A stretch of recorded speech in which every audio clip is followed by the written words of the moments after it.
Thank you, everyone. This particular session that we had, it was focused on bringing all the communities together.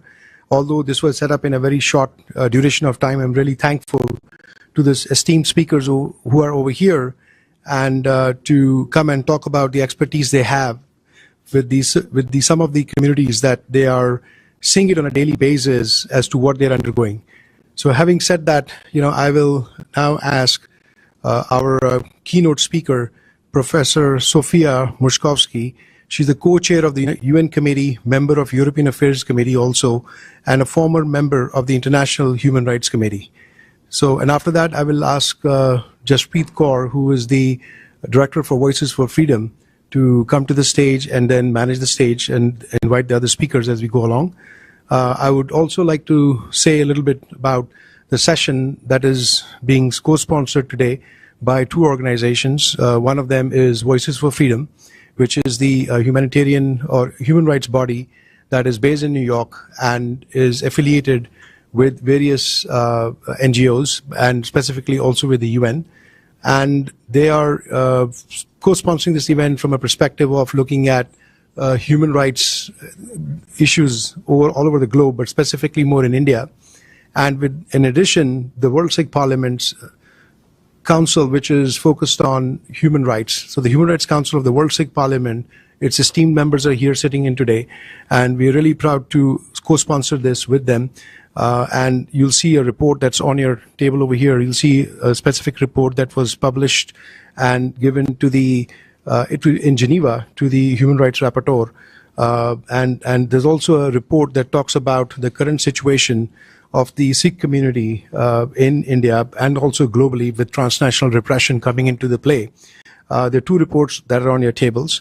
And we will have some of the esteemed speakers talk more in detail the current situation that the Sikh community faces and the challenges and the solutions. We also have some members of the youth community present in today who will come and talk about what they see are the challenges and the solutions that they are looking for and expecting that the communities will be offering or working with them along with. So having said that, I'll request, I would also like to add the keynote speaker, Professor Sofia Mushkovsky, will be introduced by our Chief Legal Officer of United Sikhs, Wanda Sanchez-Day, who's over here. So she'll come to the stage and will introduce Professor Sofia Mushkovsky and provide an insight about her work. And having said that, I'll also request Dr. Amarjeet Singh from the World Sikh Parliament to come to the stage and sit over there, have a seat with the speakers. In addition, I'll request Swaranjit Singh also to come to the stage, and Harjinder Singh, sorry, also who's over here, should be some Sikh Coordination Committee to come and sit on the stage over there. If he falls short on a chair, then I'll request Himmat Singh to do that. And also the Chief Coordinator of the World Sikh Parliament, Himmat Singh, is also over here, and I will ask him, since most of the people who present over here, as others join us, are from the Sikh community, I'll ask him to kind of just give a 1-minute thank you note for everyone for opening the session. And I'll request our Himmat Singh to come on the stage and speak in Punjabi or English, wherever he feels comfortable with. Thank you. Waheguru ji ਕਾ ਖਾਲਸਾ ਵਾਹਿਗੁਰੂ ਜੀ ਕੀ ਫਤਿਹ। ਸੋ ਜਿਵੇਂ ਆਪ ਜੀ ਨੂੰ ਹਰਦਿਆਲ ਸਿੰਘ ਜੀ ਉਹਨੇ ਦੱਸ ਕੇ ਗਏ ਆ, ਅੱਜ ਆਪਾਂ ਜੂਨ ਦਾ ਮਹੀਨਾ ਚੱਲ ਰਿਹਾ ਆ। ਸੋ ਮਨੁੱਖੀ ਅਧਿਕਾਰਾਂ ਦੀਆਂ ਜਿਹੜੀਆਂ ਸੰਸਥਾਵਾਂ ਉਹਨਾਂ ਦੇ ਨਾਲ ਰਲ ਕੇ ਜਿਹੜੀਆਂ ਭਾਰਤ ਦੇ ਵਿੱਚ ਮਨੁੱਖੀ ਅਧਿਕਾਰਾਂ ਦੀਆਂ ਉਲੰਘਣਾਵਾਂ ਹੋ ਰਹੀਆਂ, ਆਵਾਜ਼ ਚੱਕਣ ਲਈ ਯੂਨਾਈਟਿਡ ਨੇਸ਼ਨ ਦੇ ਵਿੱਚ ਇਸ ਅੱਜ ਦੇ ਪ੍ਰੋਗਰਾਮ ਦੇ ਵਿੱਚ ਵਿਚਾਰਾਂਗੇ। ਸੋ ਉੱਥੇ ਨਾਲ ਦੀ ਨਾਲ ਜੂਨ ਦੇ ਸਮੁੱਚੇ ਸ਼ਹੀਦਾਂ ਨੂੰ ਸ਼ਰਧਾਂਜਲੀ ਵੀ ਅੱਜ ਅਸੀਂ ਅਰਪਣ ਕਰ ਰਹੇ ਹਾਂ, ਜਿਹੜੇ 1984 ਦੇ ਵਿੱਚ ਜਿਨ੍ਹਾਂ ਨੇ ਧਰਮ ਵਾਸਤੇ, ਕੌਮ ਵਾਸਤੇ, ਪੰਜਾਬ ਵਾਸਤੇ ਆਪਣੀਆਂ ਸ਼ਹਾਦਤਾਂ ਦਿੱਤੀਆਂ। ਸੋ ਮੈਂ ਜ਼ਿਆਦਾ ਸਮਾਂ ਨਹੀਂ ਲੈਣਾ। ਬਹੁਤ ਸਮਾਂ ਪਹਿਲਾਂ ਜਦੋਂ ਫਰਾਂਸ ਦੇ ਵਿੱਚ ਦਸਤਾਰ ਦੇ ਉੱਤੇ ਇਸ਼ੂ ਉੱਠੇ ਸਨ, ਉਸ ਵੇਲੇ ਵੀ ਯੂਨਾਈਟਿਡ ਸਿੱਖਸ ਜਿਹੜੀ ਆ ਜਥੇਬੰਦੀ ਸਾਡੀ, ਉਦੋਂ ਉਸ ਵੇਲੇ ਵੀ ਇਸ ਜਗ੍ਹਾ ਦੇ ਉੱਤੇ ਸੋ ਉਸ ਵੇਲੇ ਦੇ ਸ਼੍ਰੋਮਣੀ ਗੁਰਦੁਆਰਾ ਪ੍ਰਬੰਧਕ ਕਮੇਟੀ ਦੇ ਜਿਹੜੇ ਮੈਂਬਰ ਸਨ ਉਹ ਵੀ ਹਾਜ਼ਰੀਆਂ ਭਰ ਕੇ ਗਏ। ਸੋ ਬੜੇ ਲੰਮਿਆਂ ਸਮਿਆਂ ਬਾਅਦ, ਕਿਉਂਕਿ ਦੁਨੀਆ ਦੀਆਂ ਹਰ ਇੱਕ ਕੌਮ ਜਿਹੜੀ ਆ ਜਿੱਥੇ ਵੀ ਮਨੁੱਖਤਾ ਦੇ ਉੱਤੇ ਧੱਕੇਸ਼ਾਹੀਆਂ ਘਾਣ ਹੋ ਰਿਹਾ ਆ, ਉਹ ਯੂਨਾਈਟਿਡ ਨੇਸ਼ਨ ਦੇ ਵਿੱਚ ਆ ਕੇ ਸੈਮੀਨਾਰ ਕਰਦੇ ਹਨ। ਆਪਣੀਆਂ ਜਿਹੜੀਆਂ ਪ੍ਰੋਬਲਮਾਂ ਆ ਕੰਟਰੀ ਦੇ ਵਿੱਚ, ਡਾਇਸਪੋਰਾ ਹੋਵੇ, ਉਹ ਦੇਸ਼ ਵਿਦੇਸ਼ ਕੁੱਲ ਦੁਨੀਆ ਦੇ ਵਿੱਚ, ਉਹ ਯੂਨਾਈਟਿਡ ਨੇਸ਼ਨ ਦੇ ਵਿੱਚ ਆ ਕੇ ਚੱਕਦੇ ਹਨ। ਇਹ ਇੱਕ ਤਰੀਕਾਕਾਰ ਹੈ। ਸੋ ਅਸੀਂ ਆਪਣੀਆਂ ਜਿਹੜੀਆਂ ਮਨੁੱਖੀ ਅਧਿਕਾਰ ਸੰਸਥਾਵਾਂ ਹਨ ਡਾਇਸਪੋਰਾ ਦੇ ਵਿੱਚ, ਅਮਰੀਕਾ ਦੇ ਵਿੱਚ, ਉਹਨਾਂ ਦੇ ਨਾਲ ਰਲ ਕੇ ਕੰਮ ਕਰਦੇ ਹਾਂ। ਪਿਛਲੇ ਲਾਸਟ ਈਅਰ ਜਦੋਂ ਜਨੇਵਾ ਦੇ ਵਿੱਚ ਸੈਸ਼ਨ ਹੋਇਆ ਸੀ 141 ਸਾਲਾਂ ਬਾਅਦ ਇੰਡੀਆ ਦੇ ਉੱਤੇ, ਸੋ ਉਸ ਵੇਲੇ ਵੀ ਵਰਲਡ ਸਿੱਖ ਪਾਰਲੀਮੈਂਟ ਵੱਲੋਂ ਡੈਲੀਗੇਸ਼ਨ ਜਿਹੜਾ ਗਿਆ ਸੀ, ਰਣਜੀਤ ਸਿੰਘ ਸਰਾਏ ਉਹਨਾਂ ਨੇ ਆਪਣੀ ਰਿਪੋਰਟ ਜਿਹੜੀ ਆ ਸਬਮਿਟ ਕਰਾਈ ਸੀ। ਉਹ ਤੁਹਾਡੇ ਟੇਬਲਾਂ ਦੇ ਉੱਤੇ ਹੈਗੀ ਆ ਬੁੱਕ, ਉਹ ਜ਼ਰੂਰ ਲੈ ਕੇ ਵੀ ਆਇਓ, ਉਹਨੂੰ ਰੀਡ ਕਰਿਓ। ਸੋ ਸਾਡਾ ਵਰਲਡ ਸਿੱਖ ਪਾਰਲੀਮੈਂਟ ਦਾ ਹੈਗਾ ਤਰੀਕਾ ਕਰਕੇ ਦੂਜੀਆਂ ਜਥੇਬੰਦੀਆਂ ਦੇ ਨਾਲ ਰਲ ਕੇ ਆਪਾਂ ਆਪਣੀ ਆਵਾਜ਼ ਨੂੰ ਬੁਲੰਦ ਕਰਨਾ, ਜਿਹੜਾ ਆਪਣੀ ਨੇਸ਼ਨ ਦੀ ਗੱਲ ਆ, ਆਜ਼ਾਦੀ ਦੀ ਗੱਲ ਆ, ਮਨੁੱਖੀ ਅਧਿਕਾਰਾਂ ਦੀ ਗੱਲ ਆ, ਬੰਦੀ ਸਿੰਘਾਂ ਦੀ ਗੱਲ ਆ ਜਿਹੜੇ ਕਿ ਭਾਰਤ ਦੀਆਂ ਜੇਲ੍ਹਾਂ ਵਿੱਚ ਭਾਰਤੀ ਕਾਨੂੰਨ ਤਹਿਤ ਜੇਲ੍ਹ ਭੁਗਤ ਚੁੱਕੇ ਆ ਸਜ਼ਾਵਾਂ, ਹਲੇ ਵੀ ਭਾਰਤੀ ਹਕੂਮਤ ਛੱਡ ਨਹੀਂ ਰਹੀ। ਸਾਡੇ ਪਾਣੀਆਂ ਦੀ ਗੱਲ ਆ, ਸਾਡੇ ਉੱਥੇ ਝੂਠੇ ਫੇਕ ਐਨਕਾਊਂਟਰ ਹੋ ਰਹੇ ਆ, ਗੈਂਗਸਟਰ ਬਣਾਏ ਜਾ ਰਹੇ ਆ, ਡਰੱਗ ਫੈਲਾਈ ਜਾ ਰਹੀ ਆ। ਸੋ ਪਾਣੀ ਜਿਹੜੇ ਆ ਉਹ ਵੀ ਗੰਧਲੇ ਹੋ ਗਏ, ਕੈਂਸਰ ਵਰਗੀਆਂ ਲਾਹਨਤਾਂ। ਸੋ ਉਹਨਾਂ ਸਾਰੇ ਮਸਲਿਆਂ ਨੂੰ ਲੈ ਕੇ ਅੱਜ ਦਾ ਇਹ ਪ੍ਰੋਗਰਾਮ। ਸੋ ਉਹਦੇ ਵਿੱਚ ਬਕਾਇਦਾ ਗੱਲ ਜਿਹੜੀ ਆ ਉਹ ਟਰਾਂਸਨੈਸ਼ਨਲ ਰਿਪਰੈਸ਼ਨ 'ਤੇ ਵੀ ਹੋਏਗੀ, ਜਿਹੜੀਆਂ ਪਿਛਲੇ ਦਿਨਾਂ ਦੇ ਵਿੱਚ ਡਾਇਸਪੋਰਾ ਦੇ ਵਿੱਚ ਸਿੱਖਾਂ ਦੀਆਂ ਕਿਲਿੰਗ ਹੋਈਆਂ। ਸੋ ਮੈਂ ਧੰਨਵਾਦ ਕਰਦਾ ਸਾਡੇ ਪੈਨਲਿਸਟ ਜਿੰਨੇ ਵੀ ਬੈਠੇ ਇਹਨਾਂ ਗੱਲਾਂ ਨੂੰ ਧਿਆਨ ਦੇਣਗੇ, ਅੱਜ ਵਿਚਾਰਨਗੇ ਸਾਡੇ ਸਪੀਕਰ ਵੀ। ਸੋ ਧੰਨਵਾਦ ਜੀ। ਵਰਲਡ ਸਿੱਖ ਪਾਰਲੀਮੈਂਟ ਵੱਲੋਂ ਮੈਂ ਸਾਰਿਆਂ ਦਾ ਧੰਨਵਾਦ ਕਰਦਾ ਜੀ। ਵਾਹਿਗੁਰੂ ਜੀ ਕਾ ਖਾਲਸਾ, ਵਾਹਿਗੁਰੂ ਜੀ ਕੀ ਫਤਿਹ ਜੀ।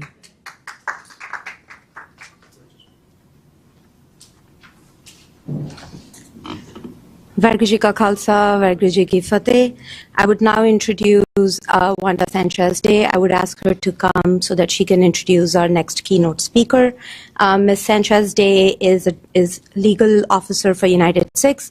She's also an attorney in New York. She has been practicing and advocating for human rights issues for Sikhs and other minorities within the United States for past several years. I would now hand over the mic to Ms. Day.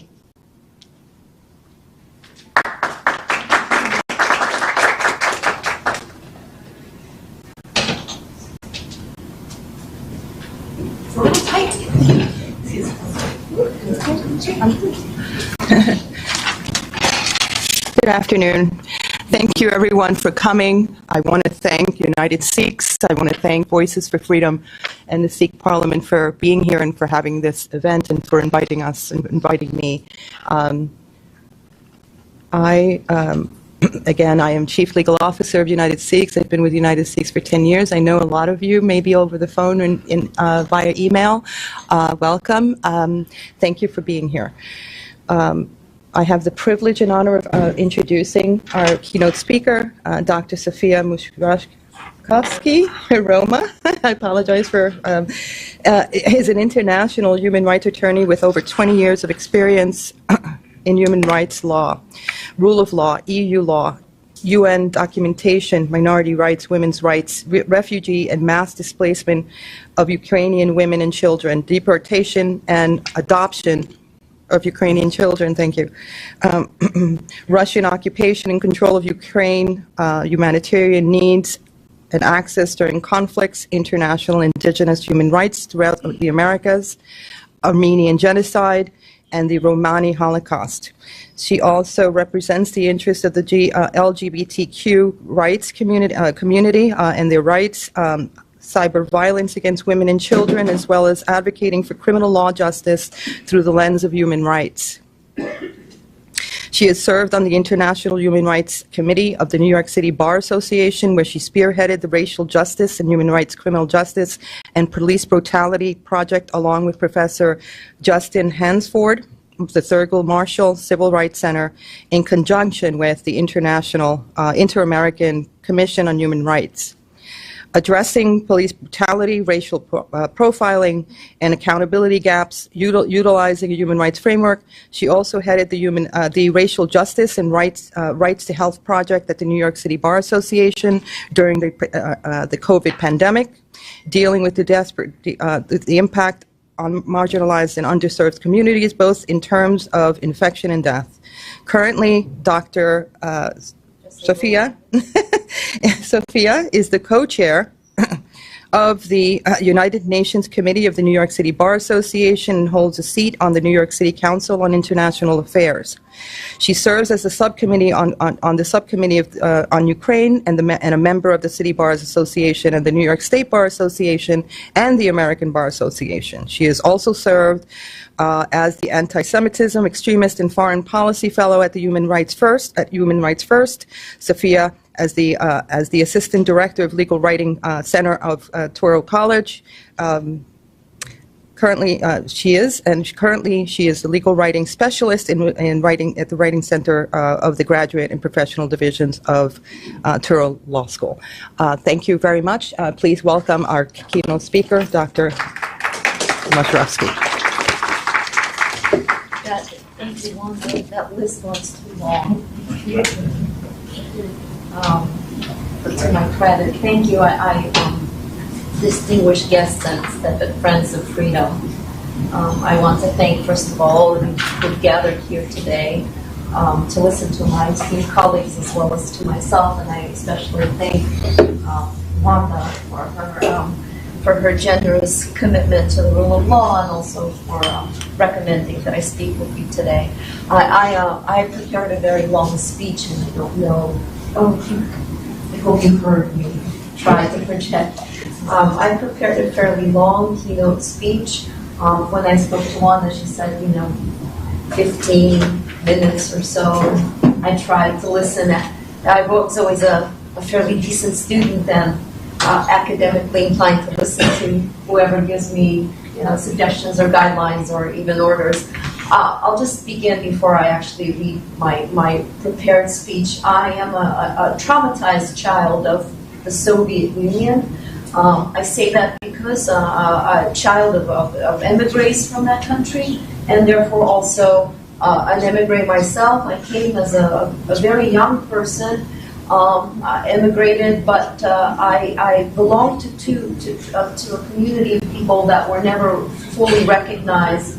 We were called the Fifth Bar. The Fifth Bar is something that they placed on our passport, on our Soviet passports at the time. Yes, I'm quite old. At the time of the Soviet Union, I unfortunately, to my discredit, came from the Roma community. My father is of Roma descent from my grandfather, so they trace their roots to India. This is not a respected people in the Soviet Union. They never have been. They were chased from everywhere to everywhere, and so systemically we have been hounded. This propelled me to enter the human rights field in general. When we emigrated, we were not wanted by President Leonid Brezhnev, and we were actually expelled as refugees. So we left the country as refugees and sought asylum in this country. So that's the story. I will start by saying my speech is about Ukraine generally because that's the region where I practice. In 2022, when I was visiting my relatives in Ukraine, the Russian army opened fire on a central cemetery in Dnipropetrovsk region where my great-grandmother was buried. The attack was with cannon artillery. I was visiting the gravesite where my mother was born in the Dnipro region. War is too often conceptual in the minds of those who thankfully are not in the forefront. For me, it's a visceral and unbearably real experience because of the clients that I represent. So today, I sit before you. I have written stand, but I'm sitting. I sit before you not merely to speak about a raging war, but to speak about a people whose resilience, courage, and unwavering spirit have captured the world's attention. I speak of Ukraine, a sovereign nation, whose very existence is a living testimony to the human will to fight for liberty. Let us be clear. This is not just Ukraine's fight. It is a global moment of reckoning, a defining chapter in the tale of freedom in the 21st century. For when one nation stands up against oppression, it holds up a mirror to the rest of us. Sovereignty, after all, is not simply a line on a map. It's the right of a people to choose their leaders, to speak their language, to share their culture, and to decide their future without coercion. For Ukraine, sovereignty means centuries of struggle, and when I mean struggle, I mean struggle against evil empires, dictatorships, invasions, to persevere and to preserve its identity and independence. And you're not foreign to that concept. From the days of the Kievan Rus to the trauma of Soviet domination, which continues today, although it's no longer labeled Soviet, right? To the democratic revolution of 2014, Ukrainians have never stopped fighting for the right to exist as a people. And today, they are paying a terrible price to protect this sovereignty with their homes, their cities, and with their lives.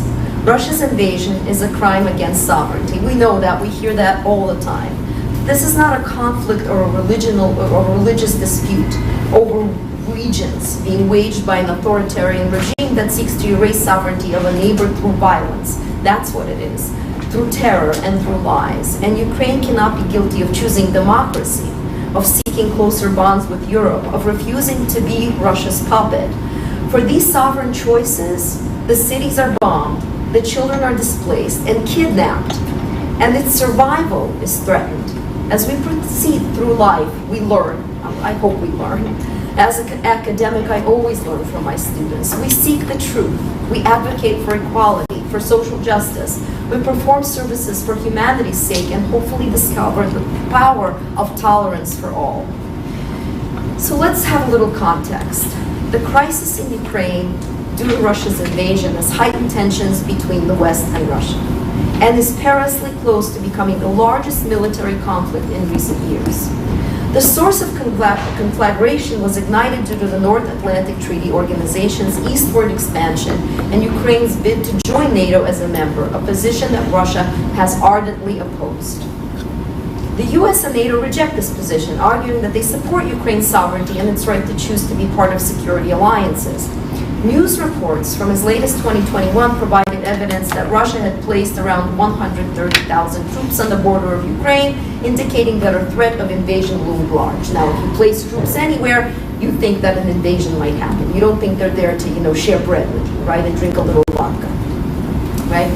So, on the 15th of February, the Russian Defense Ministry announced that some units would return from the border, and President Vladimir Putin stressed that Russia, end quote, does not want war and would rely on negotiations. We've heard this scenario unfold, right? To resolve the crisis. As such, there was still hope that a diplomatic solution could be reached between all parties concerned. This statement, however, has proven to be a blatant lie, an ignoble, phantom, absurd fib, which has now, due to Russia's aggression, left a permanent scar on the face of a proud nation that valiantly fights for its sovereign integrity at the heels of unconscionable adversity. So let's delve into the pillars of Ukraine's sovereignty, because we're here to discuss sovereignty and defending a nation. The existence of a separate Ukrainian identity has been discussed by historians for decades prior to the nation and state building of Russia. However, since the collapse of the Soviet Union in 1991, that was the first time that I returned back to the country, Ukraine has been a sovereign, independent country.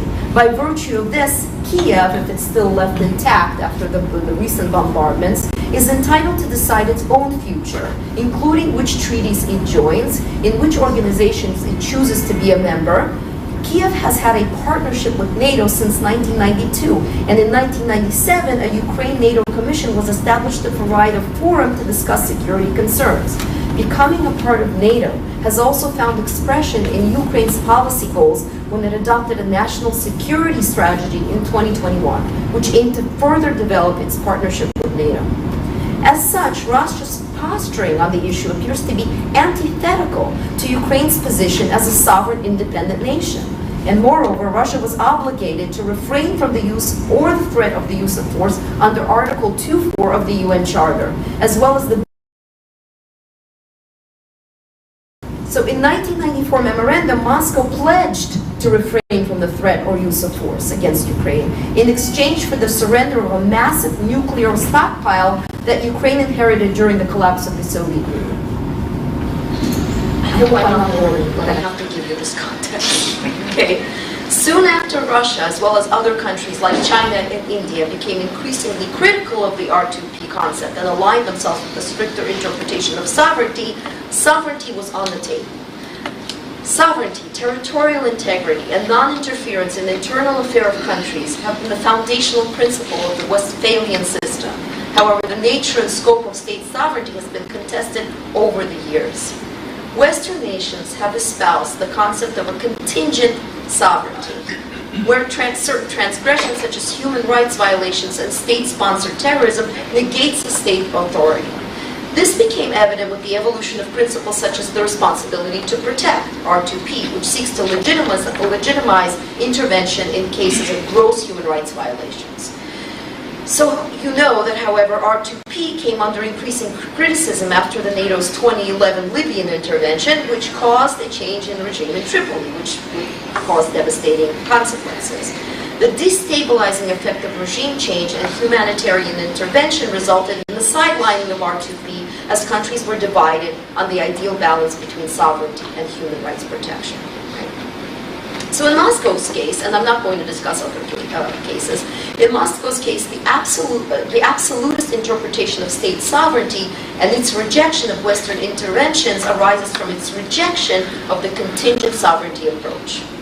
And we might ask ourselves, is this revisionism?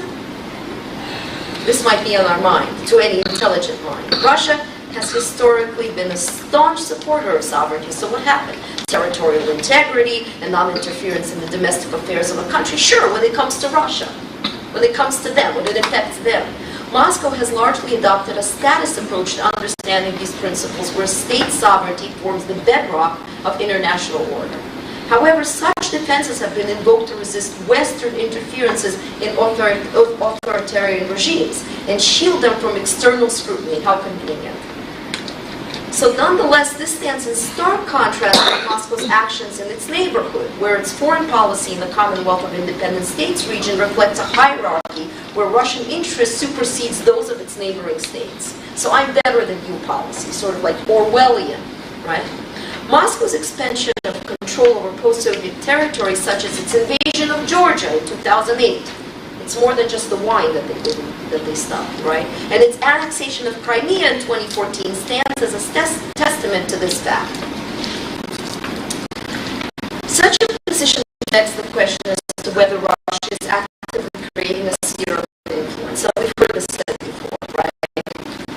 A sphere of influence is a definite region within which a single external power exerts a predominant influence which limits the independence of freedom of action of states within it. So in the post-Second World War period, this relationship was exhibited between the iron-fisted Soviet Union and Eastern Europe, and between the US and Central America. The influencing power can rely upon the use or the threat of the use of force or employ other methods.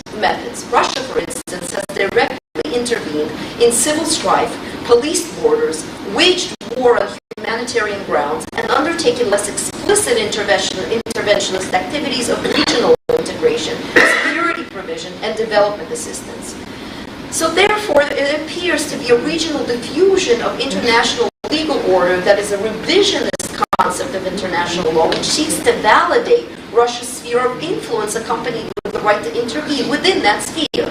And this is because Russia has systemically, and I might say, unapologetically used international legal arguments to justify its actions, and has turned its charged Western nations within being revisionist and says that they are revisionist, infringing international legal rules. Russia's justification for its actions in Crimea have related to self-determination, humanitarian emergency, and self-defense. But alas, these justifications to me betray a revisionist international agenda. They are perhaps simply just law talk or an unrestrained merging of law and strategy for true political motivations. The Ukraine crisis presents grave questions regarding state sovereignty and territorial integrity, and how the emergence emergence of these new spheres of influence could affect state sovereignty. For now, Ukraine finds itself in the midst of a battle between the West and Russia. Since the onset of the 1990s, Russia's perspective towards its region has been that they were considered lesser than Russia. President Vladimir Putin has time and again reiterated that he needs reliable, legally fixed guarantees against the expansion of NATO to include Ukraine and the positioning of offensive weapons there. It's almost like in a sandbox. It's like, no, you can't be a part of NATO, right? Sort of like, na-na-na-na poopsie, don't try. Okay? So the placing of troops on the border indicated that an offensive threat was inevitable should these demands remain unmet. This was a foreshadowing, an omen that proved the reality during this extensive war in Ukraine. The Ukraine crisis challenges the traditional meaning of state sovereignty, and the days of bloodshed have depicted how far major powers are willing to exert efforts to either protect it or encroach upon it. So what happens now? Prolonged wars require strategic vision. The optimism took hold after Ukraine held advancing Russian columns at bay in the spring of 2023 has given way to the reality of a super long war. The Russo-Ukrainian war is now longer and bloodier than 90% of all interstate wars in the last 200 years. Once attritional struggles cross this threshold, they last on average 962 days, or almost 3 years, which is where we are, which is the case. And while no end to this conflict is a certainty, the end of battle evades the war-torn nation and its suffering people. Actually, people suffer on both sides. I know people that are tremendously involved in their suffering in the Russian Federation as well. Some of them I represent. Long wars have unique dynamics that require more focused planning and resourcing. Strategies for gaining an advantage in attritional campaigns need to follow the allure of battle, if there's such an allure, and beware the myth of fast-paced, decisive victories, which continues to plague most military and political thinking. An informed approach that incorporates lessons from past conflicts is more prudent than assumptions of swift success. Optimistic predictions create information asymmetries leading to miscalculations reminiscent of Ponzi schemes here in the United States that promise rapid and substantial returns on investment but ultimately lose precious capital. Therefore, holding Russia and Ukraine requires a shift from the reactive approaches of the past years of armed conflict to a more proactive strategy. This strategy should anticipate a conflict that may extend and escalate to elevated heights from whence, my dear friends and fighters of freedom, there may be no return.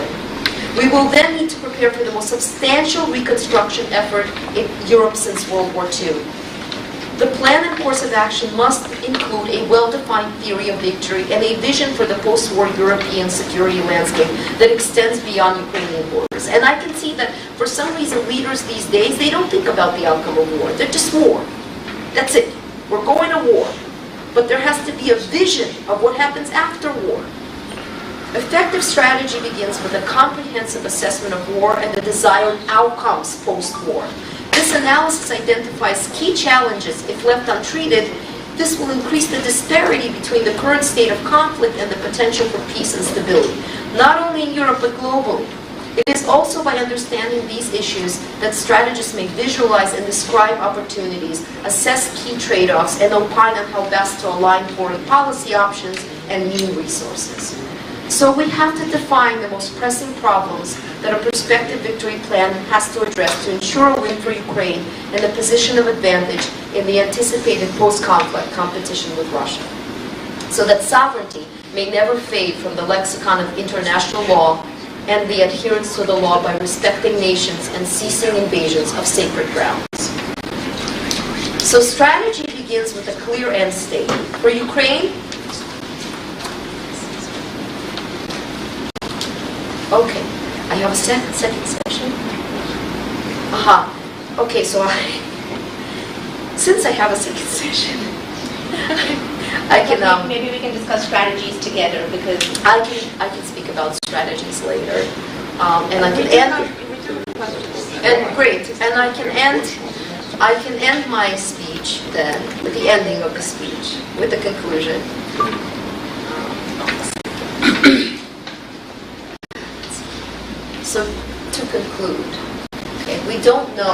how long this war will last. We know that the outcome will shape the future of Europe and the soul of the international community for generations, right? We can't stand by while tanks demolish democracy, not just here but anywhere, and dismantle the pillars of sovereignty. Ukraine is not simply defending its borders, it's defending the dream that free nations can and should live peacefully, and that sovereignty matters, that courage is eternal, and that freedom still has defenders like us. So I'll say, Slava Ukraini, okay? And may the light of liberty never be extinguished on the soil of my ancestral lands, nor in any land where freedom reigns. So thank you. Thank you.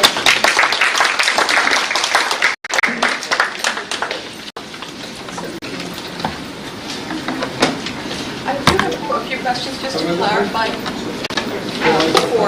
for the audience. What do you mean, Doctor, by saying revisionist and how Russia's view of sovereignty is revisionist? I'll start with that one and then maybe someone else, just for clarity. So sovereignty, obviously, there is a gameplay with that word from the old, not only from the old Soviet times, but from the time of the monarchy that existed, that was overthrown, right? I'm talking about, we have the Bolsheviks, we have the Mensheviks, we have Dostoevsky. But what I will say is there was obvious autocracy. And not the kind of monarchy that we obviously see in England. This is not a tabloid monarchy. It was obviously unpleasant to the people to be ruled in this way, and they didn't have many rights. At that time, there developed the concept of sovereignty, and it wasn't a national sovereignty. It was actually a sovereignty of the people uniting against absolutionist rule. So that was the first seedling of sovereignty. Then, when the Soviet Union came to be, then this is from personal experience and opinion, it became the republics of the Soviet Union. Once everyone joined, it became this massive united Soviet Socialist Republic, a huge 13-time zone entity, right, that had sovereignty within itself, not for individual states. They were all part of one sovereignty. The revisionist sovereignty, as I see it, came to be when the Soviet Union broke apart in 1991. When Dzerzhinsky was,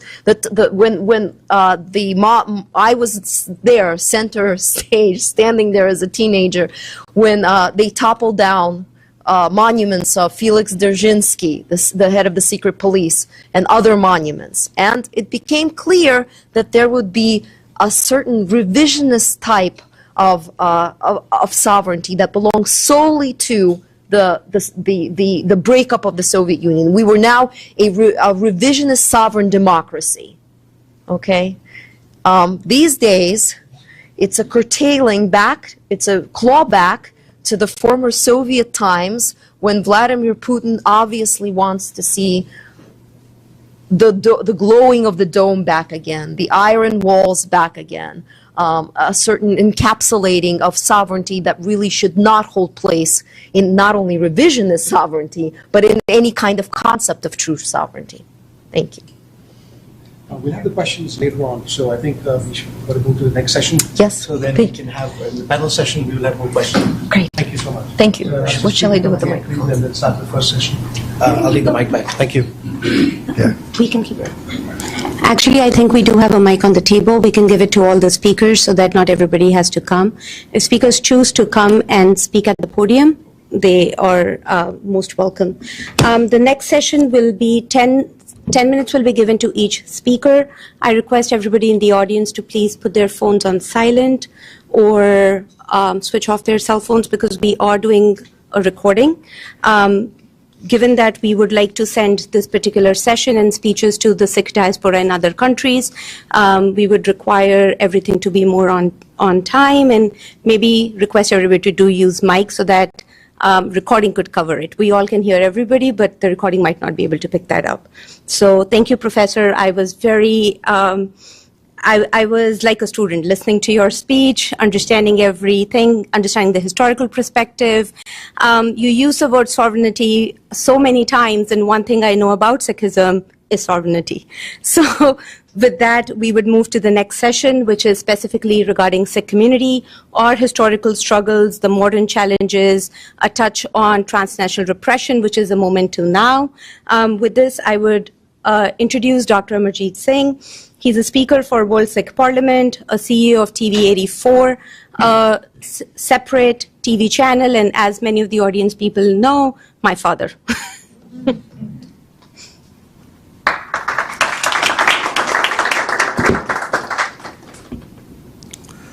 Injustice anywhere is the threat to justice everywhere. Waheguru Ji Ka Khalsa, Waheguru Ji Ki Fateh. The year was 1526. Babar, descendant of Genghis Khan and Halaku families, was invading India. City was city of Ahmedabad, which is part of Pakistan today. On the other hand, defendants of India were Lodi Pathans, who were ruling India or North India for almost 200 years. Babar's invading forces, they were burning the city, raping the women, destroying everything there. And founder of Sikhism, Guru Nanak, was in the city challenging the mighty Babar. And this is almost 450 years ago. What Guru Nanak Sahib said much later on December 10th, 1948, when Charter of Human Rights was accepted by United Nations Organization in San Francisco, most of the words which are in Guru Nanak's hymns in the Sikh scripture, Guru Granth Sahib, we can see that UN Charter is almost the translation of those very words. Guru Nanak said, Je sakta sakte ko mare, taman rosh na hoi, sakta siho mare pe vagge, khasme sa parsoi. That if two powerful duel, they fight, one is killed or one is defeated, no regrets, no complaints. But when one party that destroys the defenseless people, tortures them, then it is certainly not only regrettable, the question will be raised. That is where, when we say Guru Nanak's Patsha is the founder of human rights on that part of the land, and that those were not just words. Guru Nanak Sahib was arrested by the forces of Babar, and when Babar realized, as there was a tradition of fakirs or whirling fakirs and God-oriented people, when Babar saw Guru Nanak, he came, regretted, and he wanted to release him. But Guru Nanak set the condition that release everybody, stop killings in the city, stop looting of the city. And that didn't happen just with Guru Nanak Patsha. Almost 100 years later, in the earlier part of 17th century, 6th Guru, Guru Hargobind Sahib, the same, then Jahangir was the king of Delhi, the same repression was going on. Guru Hargobind Sahib was imprisoned in the Gwalior fort.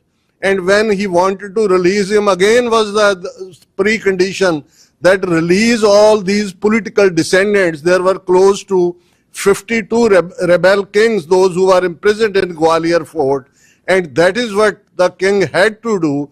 And then by the time of 9th Guru, Guru Tegh Bahadur Sahib, who sacrificed his life for the right of the others, as that was the time of Aurangzeb, tyranny, the period of tyranny, the basic religious rights were being taken away.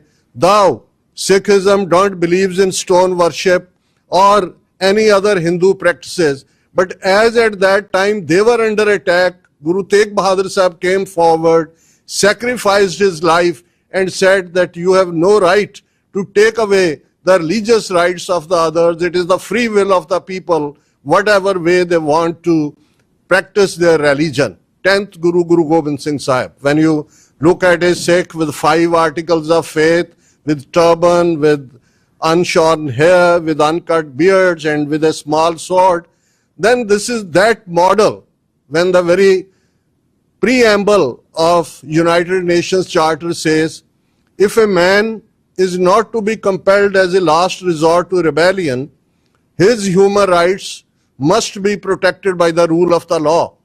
For almost 2 centuries, Sikhism stood for the values of truth, justice, liberty, for the rights of everybody. But then a time came that there was a final assault on Anandpur Sahib, and then Sikhs resisted the Mughal tyranny, the invaders from Darai Khyber, and for 1 century, for whole of 18th century, Sikhs were persecuted. Over 200,000 Sikhs were killed in that time, during that time. But then Sikhs established a kingdom of their own, Sikh Empire, 200,000 square mile from Darai Khyber to Tibet, and from the banks of Satluj to the foothills of Sindh. And that empire of Maharaja Ranjit Singh, even today, when BBC had a service couple of years ago, that ideal rule in 5,000 years of human history, where there was no death sentence, there were no jails, and Sikhs were just 13% of the population of that rule, but that was meritocracy, was the basic criteria of the whole thing. And that was the time when we talk about resilience. Resilience is not only just resistance, but standing for those very values. And when Guru Gobind Singh Sahib and his nation was under attack, he wrote finally a letter of victory to the ruler of the time, where he said, you must be very happy. You have killed my 4 sons. You have killed thousands of my Sikhs. You have destroyed my city of Anandpur, but you have extinguished few candles.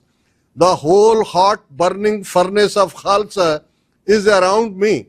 I'll make Punjab so hot that your horses won't be able to gallop around the burning plains of Punjab. And history is a testimony that how Sikhs changed everything on that part of the world. Brothers and sisters, this month of June, as we are here at the UN Church Center, 41 years ago, the same total war, which at one time Mughals, at one time invaders from across the Darai Khyber, they attacked Sikhs. The similar way, total war was declared on the Sikh nation in the first week of June 1984, when Indian Army attacked Golden Temple, which is Darbar Sahib the name, as it has a gold around and it is erroneously called Golden Temple. They attacked with artillery, full-scale war against the Sikhs. Golden Temple is the sanctum sanctor of the Sikhs.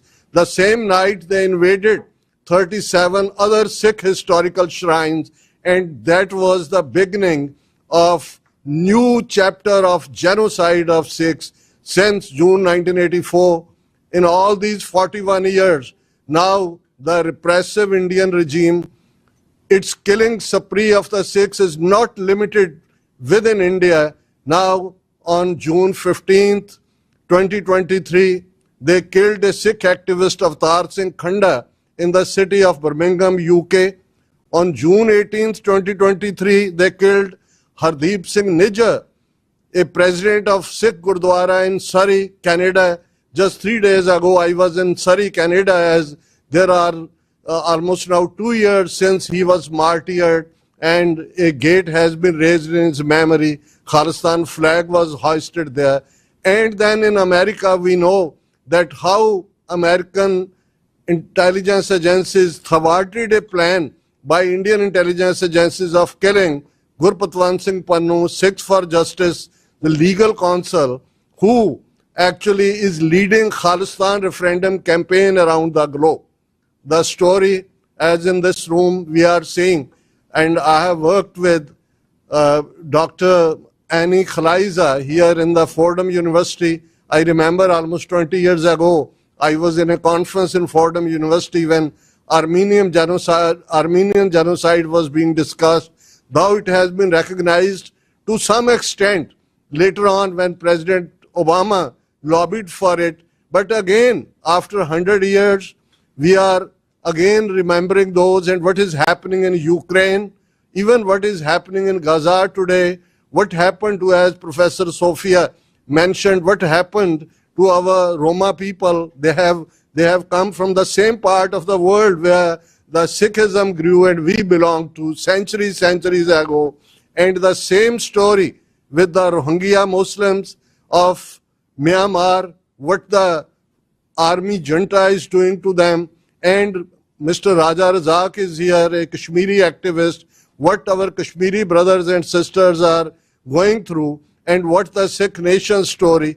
I think we all need to come together. We need to have more such forums. We need to understand, we just need not, as we don't sympathize with each other, we empathize with each other. We have a story that how our people, what they have gone through in the past, what they are going through in the future. And the very message should be from here, the resilience of human spirit, fighting back the oppression, working towards making this world where it should be more justice, where should be more liberty, where should be more truth. Unfortunately, the reverse is happening. We are seeing what is happening in Iran, what is happening in Gaza, what is happening in Ukraine, what is happening in Kashmir, and of course my own fatherland, my own motherland, Khalistan, where over 200,000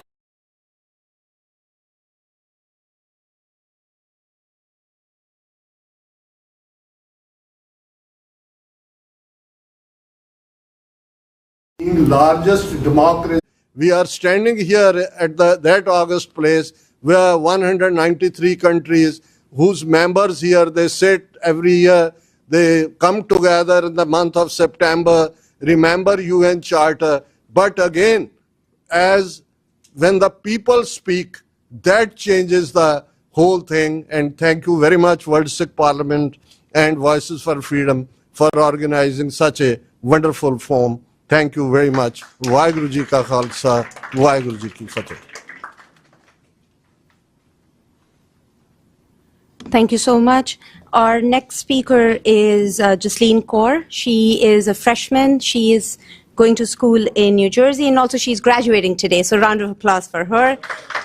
Even though she's graduating today, she decided to come today and speak on how the youth and the young or second or third generation in Sikh diaspora could go towards Sikh cause.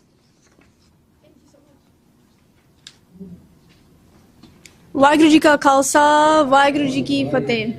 Good afternoon, everyone. Before me, great speakers have spoken, and they've provided insight on oppression and resilience. And my name is Jasleen Kaur, and I am a freshman in college. And today I would like to speak to everyone, not just the youth, but people from different backgrounds and different walks of life. I urge everyone present here today to understand what happened in June 1984. And I'm sure you've seen the documentary that was playing in the background as well. After listening and learning from gurdwaras, Sikh camps, and attending Khalsa school, I learned about June 1984 and understood that justice is not only just fought in protest, but also fought in courtrooms, newsrooms, startups, and on social media. I urge everyone here, and especially the youth, that as you see and have heard of oppression to the communities seeking justice and to hold perpetrators accountable, that we continue to fight for justice. We need lawyers, engineers, journalists, and diplomats to continue to carry on the torch of the truth. We have grown up with pain as generational trauma seeps through our blood, and we cannot heal from this until we get justice. So today, as a Sikh youth, I not only carry the grief of my community, but also its resilience. I stand not only with my people, but with all oppressed communities who know what it means to be targeted and silenced. I urge everyone here today to remember 1984 and fight for legal accountability and global recognition of this 1984 Sikh genocide, leading towards self-determination as we stand for justice. Thank you for your time. Waheguru Ji Ka Khalsa, Waheguru Ji Ki Fateh.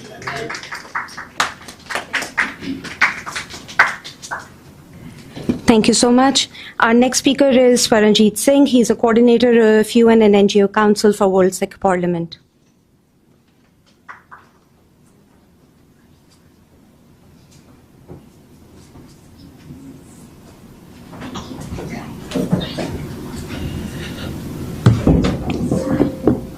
ਹਾਂਜੀ ਆਓ ਜੀ ਪਹਿਲੇ ਫਤਿਹ ਦੀ ਸਾਂਝ ਪਾਈਏ ਵਾਹਿਗੁਰੂ ਜੀ ਕਾ ਖਾਲਸਾ ਵਾਹਿਗੁਰੂ ਜੀ ਕੀ ਫਤਿਹ So ਸਭ ਤੋਂ ਪਹਿਲਾਂ I will just like to acknowledge World Sikh Parliament Voices of Freedom for this wonderful opportunity to our community and to everyone because we need to relate to each other.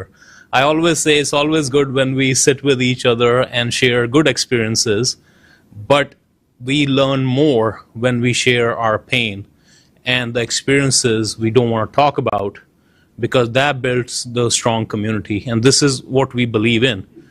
We want to create our own nation, but we want to create our own nation which is based upon freedom, which is based upon compassion, which is based upon giving opportunity to everyone to share their story.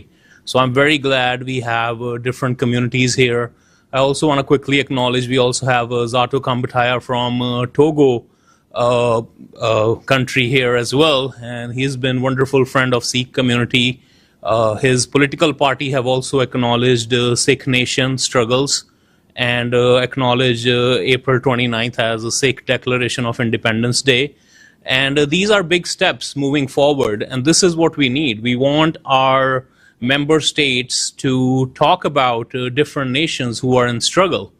I remember when I met Prime Minister of Kosovo, I was like, at this point, you know, we are meeting you as Americans and we're meeting you as a Sikhs. We are not meeting you as Indians because India don't acknowledge your sovereignty, which is the word has been spoken over 100 times today. But as a Sikh nation, we do acknowledge your struggle and we hope you will acknowledge us as well. So these are the steps we need to take on international level, that people have understanding what this community has gone through, what is their history, what they're trying to establish, why they're trying to establish. So this is important. So again, friends, today we are here to commemorate 41st anniversary commemoration of Sikh Memorial Month, to acknowledge and pay homage to over 10,000 men, women, and children that were killed by Indian Army in June of 1984 when they attacked, pre-planned attack on Darbar Sahib, which is our holiest shrine. So we definitely not just need to condemn, we need to learn a lot from these things as well. We are gathered here at United Nation building, which is symbolic. And it will become history because while the community is going through all these struggles, while the community is on the hit list of Indian government, while the community is combating transnational repression in Canada, in UK, in Pakistan, in Punjab, we are still here. And we are here as a community, not just as one community from the Sikh community, but we are here as a global community and raising the global consciousness of the world. So definitely history will remember all of you as well for showing the courage and coming here.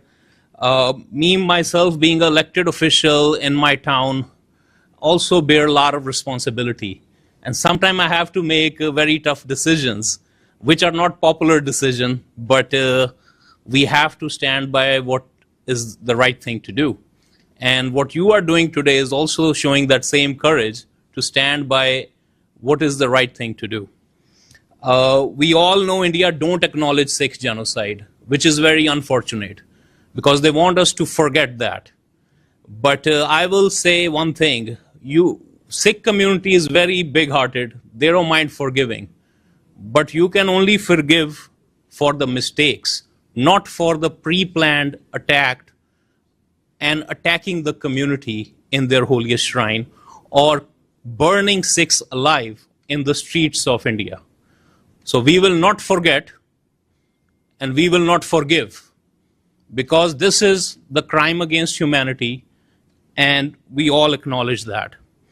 But at the same time, I'm proud to say state of Connecticut has made a law to acknowledge November 1st as Sikh Genocide Remembrance Day.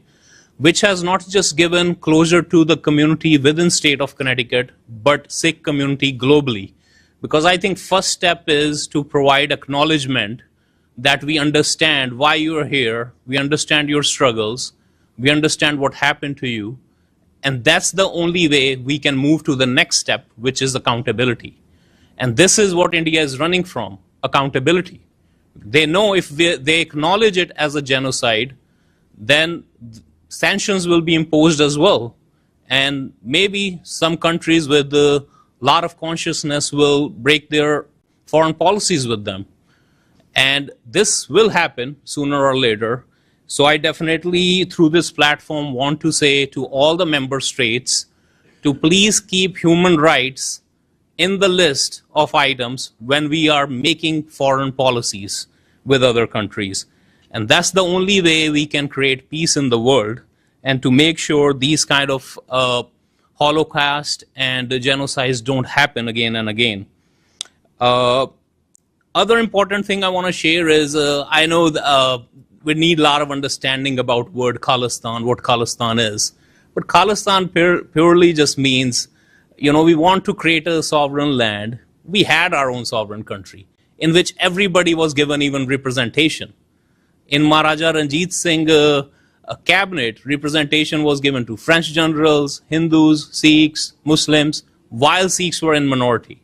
So we want to create that same homeland again, which was promised to us, and that's why a lot of people moved from Pakistan side of Punjab to India side of Punjab.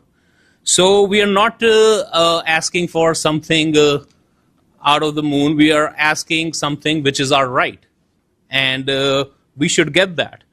Also, in order to create the world peace, which is the mission of any Sikh, I will say, especially creation of that homeland will be helpful, because we all see and we know there's war going on between India and Pakistan. But these are the wars that we all know about it. But then there's another war which we don't know, which world cannot see, is the war imposed by India on the Sikh nation. And that's very unfortunate, because nobody can even talk about that, because they don't even know about that.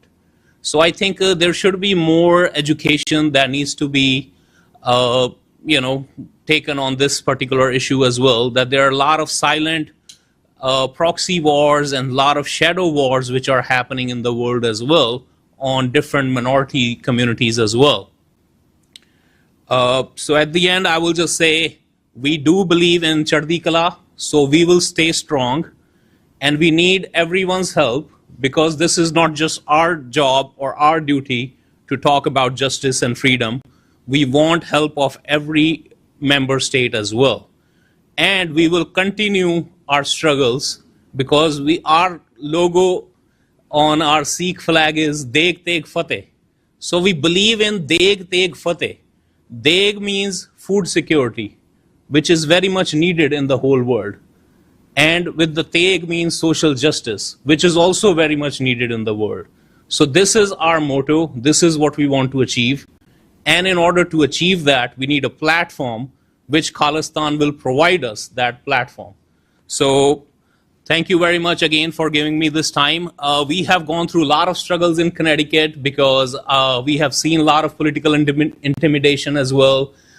When people now have started talking about transnational repression, but we have been experiencing since 2018. And we have created our own museum, which is a product of transnational repression in Connecticut. So I definitely want to urge you all to come visit us. Also, tomorrow we have a Sikh flag raising ceremony outside Norwich City Hall, which is my home city. So we welcome you all. And again, thank you very much. Also, I want to acknowledge Vincent Wang here. He's also a movie director who has picked the subject of transnational repression. So, and his documentary is getting a lot of response in Asia as well. So if we get a movement, we will see that documentary as well. That will give us more boost that we are not alone. And different communities, different parts of the world are looking at us, what we are doing and where we are going. So we also have a lot of responsibility, being a leaders of Sikh Nation to make sure we help Sikh community to move forward with their mission. Thank you very much. Waheguru Ji Ka Khalsa, Waheguru Ji Ki Fateh. Thank you, Swaranjit Singh. We do read and see videos of all the activities and activism that he's been doing both locally and in New York. The next guest is Harjinder Singh. He's a media spokesperson and Sikh Coordination Committee East Coast member.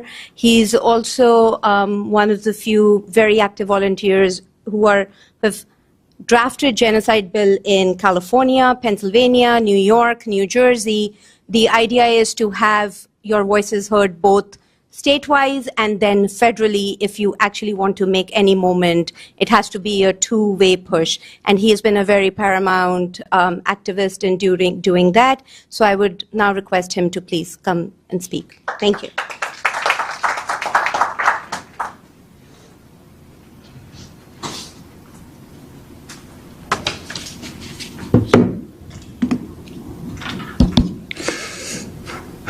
Waheguru ji ਕਾ ਖਾਲਸਾ ਵਾਹਿਗੁਰੂ ਜੀ ਕੀ ਫਤਿਹ Professor Sophia, my Armenian and Ukrainian friends, the other panelists, and my friends.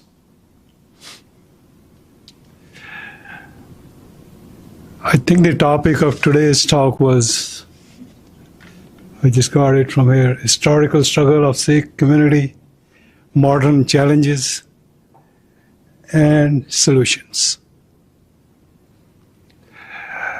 Dr. Amarjit Singh, when he spoke, he touched upon it a little bit, so I won't repeat it. Guru Nanak, who was the contemporary of Columbus. The story of Guru Nanak started about the same time when the story of Columbus started in America.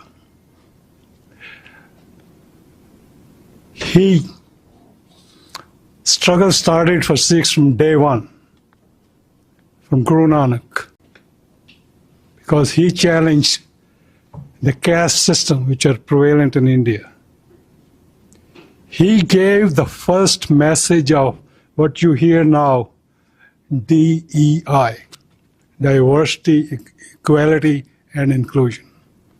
He said that every human is equal. He said the women have equal rights as men. And he said that more than 500 years back, which we talk about it now. So, and we are talking about Babur, who was a Mughal invader who came at the time of Guru Nanak. Guru Nanak protested. He called Babur a jabber. He told on his face, Babur, that you are a tyrant. He put him in the jail. Then later he realized that Guru Nanak was a man of God and he had done a big mistake. And he came and apologized and released him. Why did Guru Nanak call Babur Jabbar? Because Babur's forces killed tens of thousands of innocent men, women, children when he invaded India. Then I'll jump to fifth Guru, Guru Arjan. He was martyred because the Mughal king at that time, Jahangir, did not like what Sikhism was preaching. He thought it was a threat to Islam. He was made to sit on a hot plate for several days. They put hot sand in his head, and eventually they were asked him that now he can go and take a bath in River Ravi, and that's where he passed away. Then I'll jump right to ninth Guru.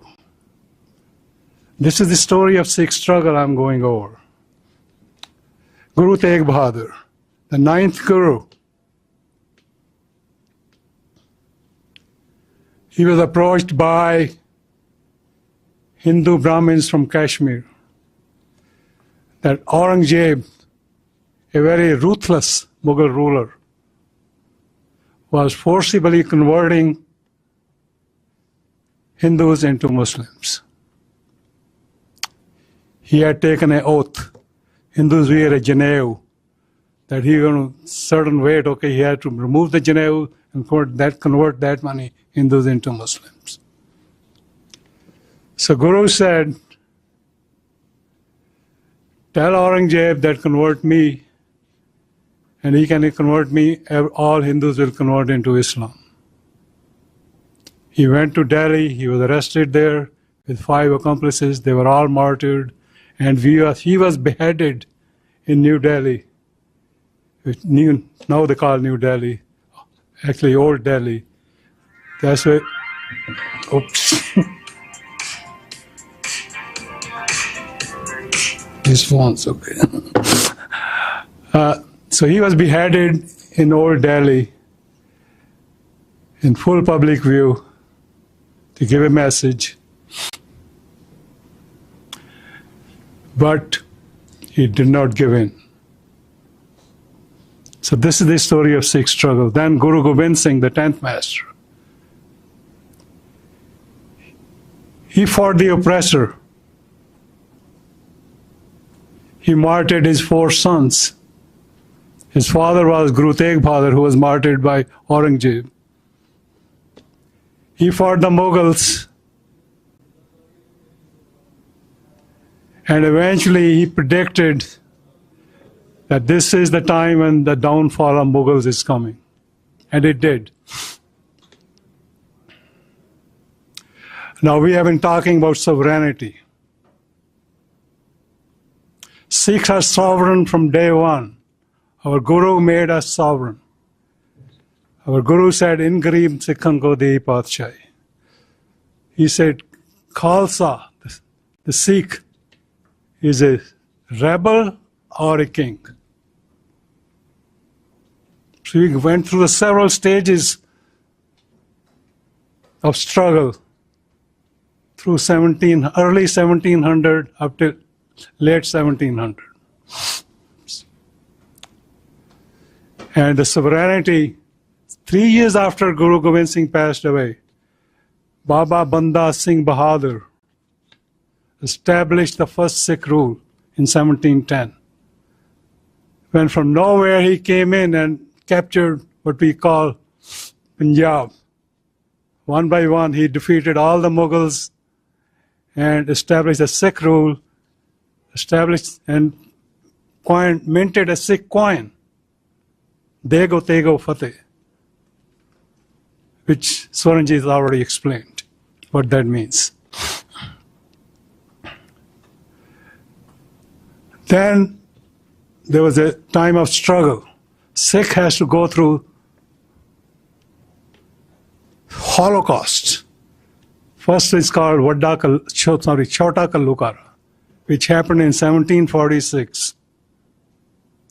More than 10,000 innocent Sikh, older women, older men, children were slaughtered by the invading Muslim forces from Middle East. But Sikhs did not give up. They lived in jungles and they regrouped and fought. But then again, another invader came in 1763, 64, and that's where another slaughter of Sikhs happened, called Vadda Kalukara, means the big slaughter. More than 50,000 Sikhs were annihilated in that. So this is the story of Sikh struggle. But then, Sikhs never gave in. They made a confederacy of 13 missals, 13 Sikh groups, who partly rode over different parts of what you call Punjab.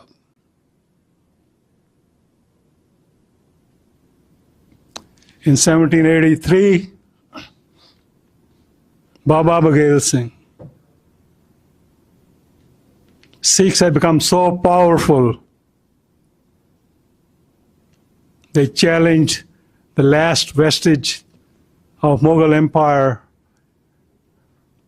and Bahadur Shah and defeated him. And they took over New Delhi. The Sikh sovereign flag, Nishan Sahib, flew over the Red Fort. They stayed there for 3 months. Then they all identified the areas where the Sikh history was buried, like Gurdwara Sisganj, where Guru Tegh Bahadur was martyred, and so many other historical places. Bangla Sahib, Gurdwara Moti Bagh, a lot of other places, and gave them big lands, established Gurdwaras. And then they missed Punjab, then they came back, gave up Delhi. 1799, turned the clock. One of those 13 missiles, the Sardar of one of 13 missiles, Maharaja Ranjit Singh, which was later called Maharaja Ranjit Singh.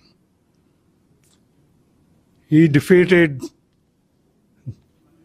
the Muslim governor of Lahore and captured Lahore. In 1799, he was crowned the Emperor of Punjab. Established Sikh Empire in 1799. Sikh Empire eventually went up to Khyber Pass on the west, Kashmir on the north, Tibet on the east, and River Satluj on the south. This was most of the present-day Pakistan, Kashmir and Punjab, Haryana, whatever. They ruled from 1799. Maharaja Ranjit Singh passed away in 1839. Sikh Empire lasted 10 years after him because Maharaja Ranjit Singh was so powerful that British could not touch him. They have established 2 more minutes, okay. They have established a treaty with Maharaja that they will not cross Satluj, neither Sikhs nor British. But once he passed away, there were not any able leaders Sikhs could produce. British had a policy of divide and rule, and eventually the Khalsa army was so strong, strongest in the world at that time. Generals from France, even USA, came and were employed in Khalsa army. Napoleon also was a contemporary. But 1849, after 3 bloody Anglo-Sikh wars, which mostly were won by Sikhs, by the end, British had bribed the corrupt Dogra generals, and they eventually took over Punjab. Now I'm going to be very brief. I will take you right up to 1947, the partition. About 20 million people. Partition is when British left India, and though 2 countries were created, Pakistan and India. And let me tell you one other thing. India name never existed before the British. It was given by British to make one administrative zone so they could rule over whatever 33 million Indians or natives. There are so many different kings called fiefdoms. They put them together, defeated them one by one, and put this whole thing together and called it India.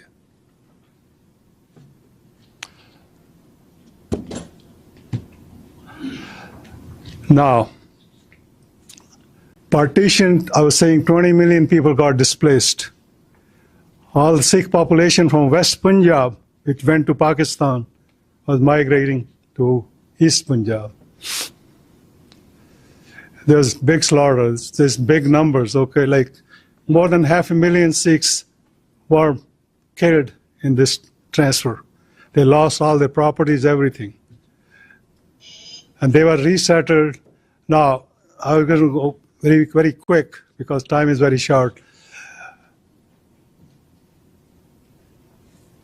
In India, Sikh elected to join Indian Union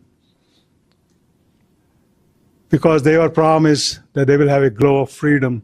They will have a sovereign or not semi, fully autonomous zone in Punjab. They can profess their religion freely. But that was just a promise made by cunning leaders of India like Nehru and Gandhi and all those. So these promises are broken from day one when they got in charge. They started drafting a new constitution. 1950, 26th of January 1950, Indian was made Indian Socialist Republic, and the new constitution came into being. And to the surprise of all the Sikhs, they did not recognize Sikhism as a religion. They lumped us with Hindus. So this was the first gift.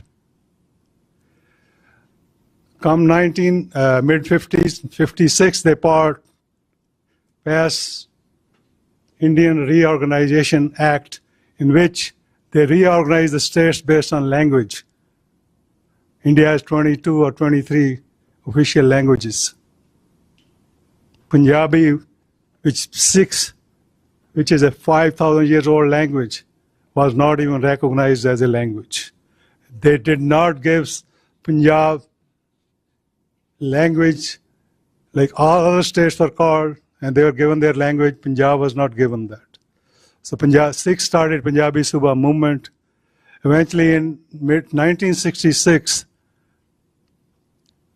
they trifurcated Punjab into 3 different states: Punjab, Haryana, and Himachal.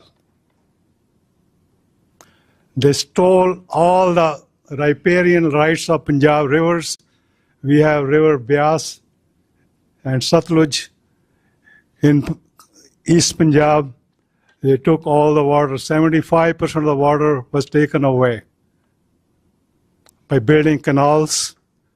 Punjab, which is a basically agrarian society, was left without the resource they need to grow the crops. Punjab water, when British were there, was given to Rajasthan, an adjoining state, which is, most of that is a desert, and Punjab was paid the royalty for that water. They took all that water away free, didn't give anything which was the basic resource for Punjab. Punjab doesn't have any other mineral and other things which other states have, which they had to buy from other states like coal and other things, but Punjab water was given away free. So that was the second injustice which was done. The capital of Punjab, Chandigarh, which was built on several villages taken away from Punjab, was taken away as made a union territory, was shared with Haryana. So the story is so long, okay, I can go on and on. I'll come to 1984. Everybody has talked about it. I'll give you equivalency of, so you can put that in perspective. What was 1984 attack on Darbar Sahib? Imagine. And they picked a day, the martyrdom day of 5th Guru, Guru Arjan, when probably 500,000 people go there. Normally 100,000 people go there. 500,000 people were there. They encircled it. Imagine when army of a country like a Saudi Arabia, Mecca is invaded on Eid. Imagine Vatican is invaded on Christianity, on Christmas. So this was the equivalency they did. They encircled, they didn't let anybody come out. Operation lasted from June 1st to June 10th. When the operation finished, because government numbers are never right, understated, and mostly lies. And nobody has given any numbers how many people got killed. But there were more than 10,000 pairs of shoes, because when people go inside the Darbar Sahib complex, they remove the shoes. They were left unclaimed. And that genocide, which started in 1983, then in 1984, in November 84, continued up to 1996, or late 1990s. More than 250,000 Sikh youth were eliminated. I'm telling these young kids sitting here so they get the perspective. The whole generation of Sikhs was finished. All the youth were killed in fake encounters, disappeared. Nobody knew where they went. And they got so scared, they had to run away, leave the country. Sought political asylum in Western countries. Most of them came to Germany, eventually ended up in USA.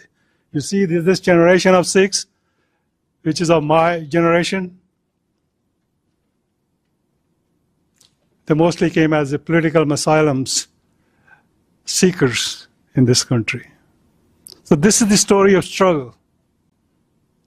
Now, with so many government changes in India, Modi is in charge. You heard about TNR, transnational repression. They were killing Sikhs in India.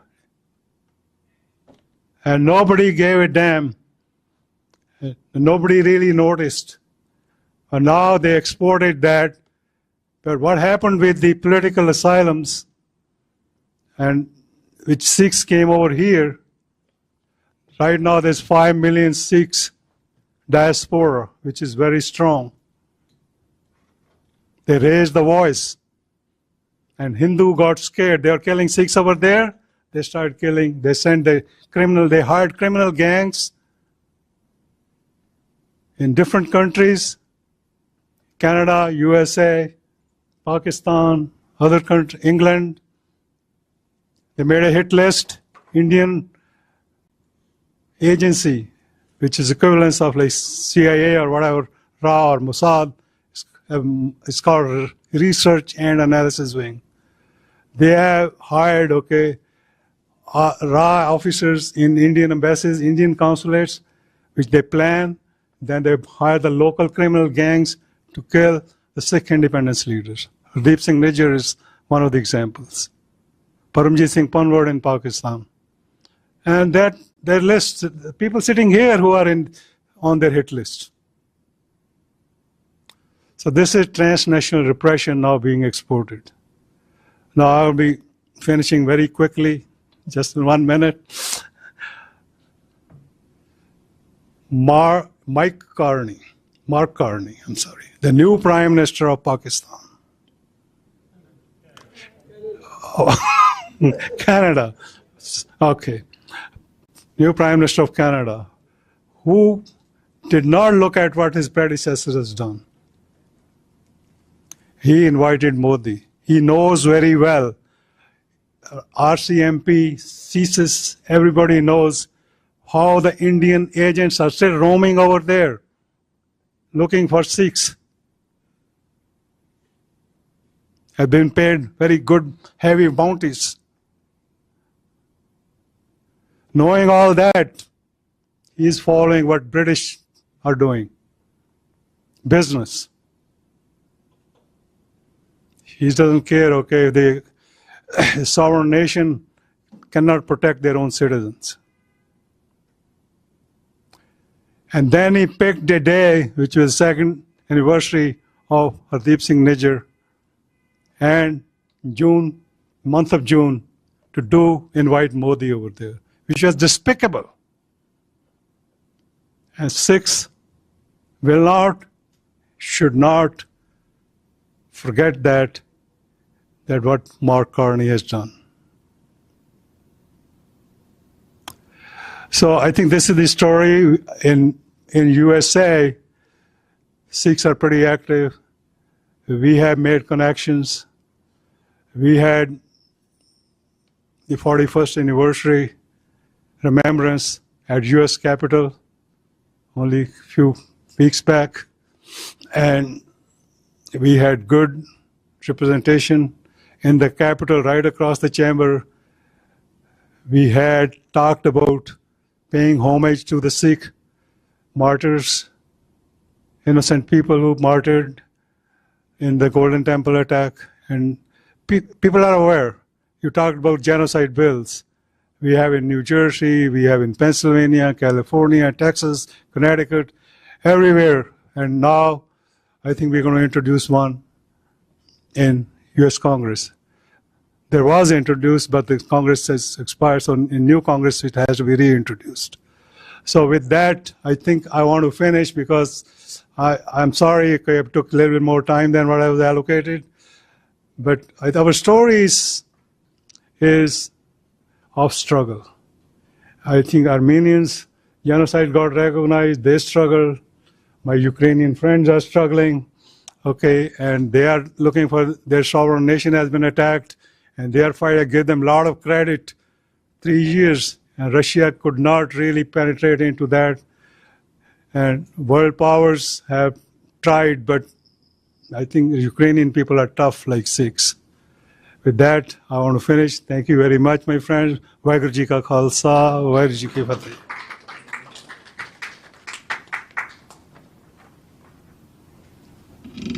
Thank you so much, Harjinder Singh Ji. I could not have concluded it any better and to actually correlate our struggles to both Armenian and Ukrainian struggles. With this, I would now introduce Mr. Harry Milan, the Vice Chair of Armenian American Society for Studies and Stress Genocide, Meaningful World, an international NGO affiliated with United Nations. Harry is a third-generation Armenian genocide survivor. Once you learn his story, you will also learn a story of a grandmother and decide whether she was a victim or a victor of Ottoman Turkish genocide of Armenians and other minorities. He would be narrating, and it is her survivor account that begins with the story of his family about a century ago that includes a loss of more than 25 family members. In the last 25 years, he has included many Turkish academians to the present and represents in UN and other forums. And I would now hand over the mic to Mr. Milan. Thank you.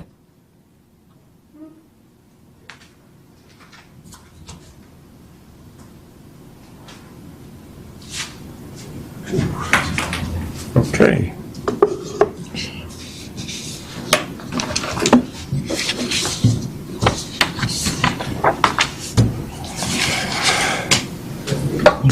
Thank you. First, want to congratulate Organized's Voices for Freedom, and greetings to all of you participants, brothers and sisters in misery, unfortunately. I've been with Meaningful World. Dr. Annie Kalajian, who is a remarkable, unique lady, who's dedicated in promoting state-of-the-art scientific theory by promoting peace and forgiveness internships to young people. She promotes development of technical skills, training mental health professionals and teachers, focused on the Genocide Convention for further prevention of other genocides. I myself, I am sort of an advocate and an activist. What I do is I try to go to high schools, colleges. I've presented at King University a few times, been to a number of schools, high schools. I've presented the Armenian genocide there. Basically, I feel that there is people that are involved heavily in politics, and I feel that education is very important to the youth. American, I don't even present in Armenian schools. I go to churches, I've been to synagogue, and I'll try to tell you some stories about that.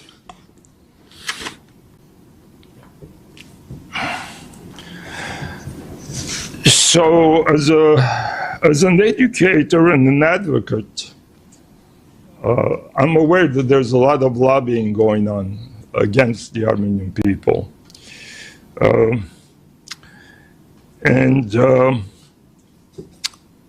Let me ask you this, since I don't want to be the only one just talking. How many of you have heard about the Armenian Genocide? Show of hands?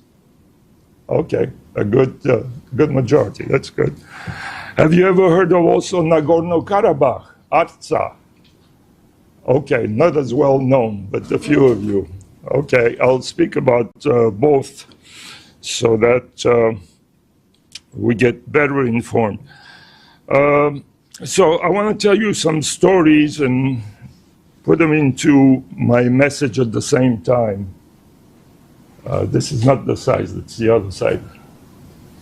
Okay, well, okay. The Armenian Genocide, if you want to know about the Armenian Genocide, this is the best movie ever done a few years back.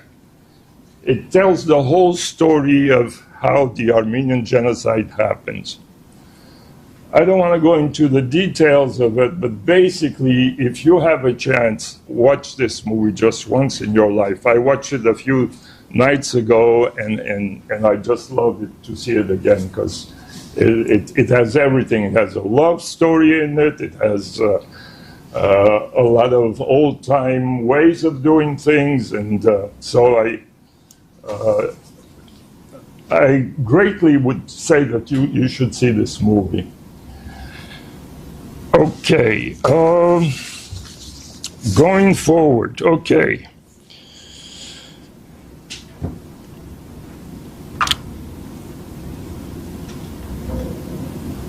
What is genocide? Everybody knows genocide is about destruction of people, ethnic, national, religious, racial, and it all becomes, it all begins with some kind of trauma, bullying, discrimination, then aggression, hate, sexual attacks. And it's important that we bring this up today, because even though these were crimes against humanity, it is just as relevant today. Our collective histories, your collective histories and experience, they validate the integrity of who we all are, because they only humanize our lives, especially for those who had no voice and no restorative justice. History helps us understand the bigger picture of mankind's kindness or inhumanity.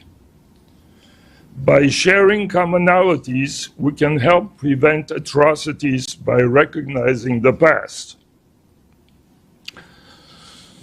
How can we use life lessons in limited amount of time we have?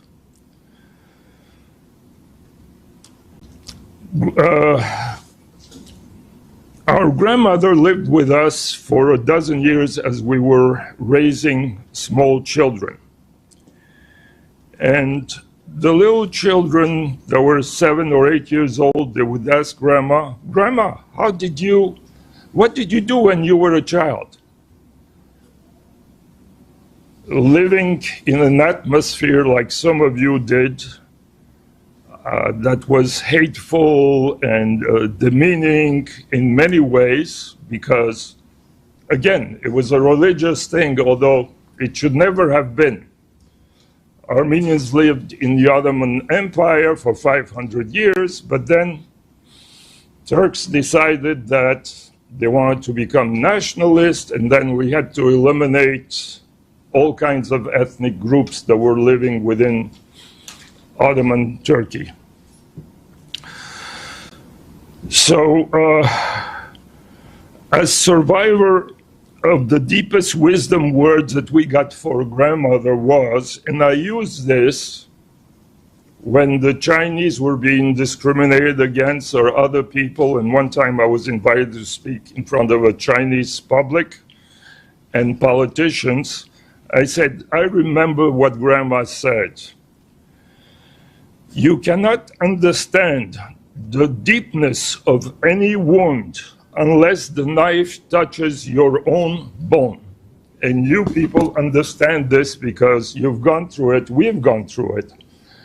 So I sympathize with your words and your feelings. As Armenians, we still commemorate the century-old genocide of our 1.5 million people that were decimated systematically on their historical grounds as the greatest double genocide. And we say double genocide because genocide happens, and then when you continue the genocide, it becomes a double genocide because you don't want to admit to it. It included not only killing of people, but also grand theft of all their belongings, homes, lands, businesses, bank accounts, all decimated. Turkey was the only country in First World War that came out with a surplus. So that's to tell you how much grand theft happened.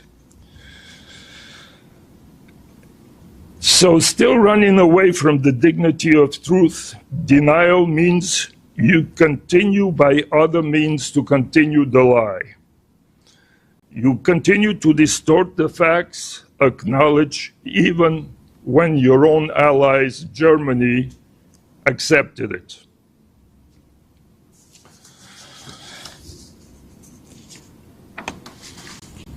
In 2020, Armenian territory that was the Democratic Republic of Nagorno-Karabakh, Artsakh, was again invaded by Turkish cousin Azerbaijan, the country, through unspeakable, inhumane and gruesome torture, starvation, decapitation, killing of thousands, expelling 200,000 inhabitants that had been starved.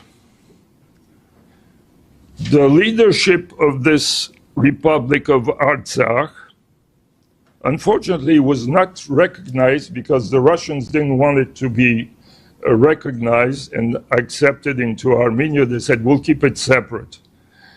And of course, we know how the Russians are, so they didn't keep their words in helping Armenia, simply because today, so it also becomes a matter of your national, what is your national goal, basically? And the national goal is, since there was laws enacted that Europeans or Americans should not be buying Russian oil, all that oil went to Azerbaijan, and Azerbaijan would sell it to everybody else.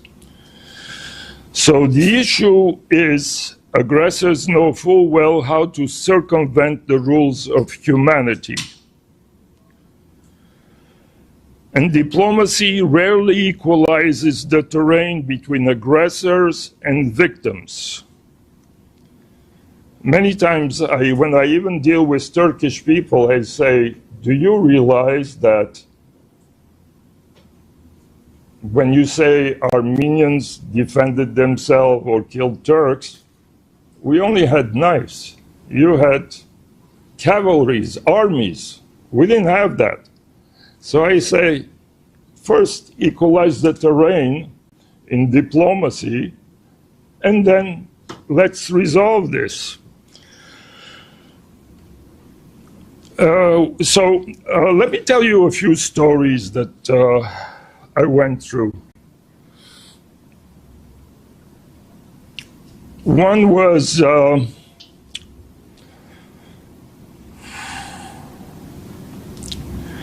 Columbia student at the Holocaust Museum.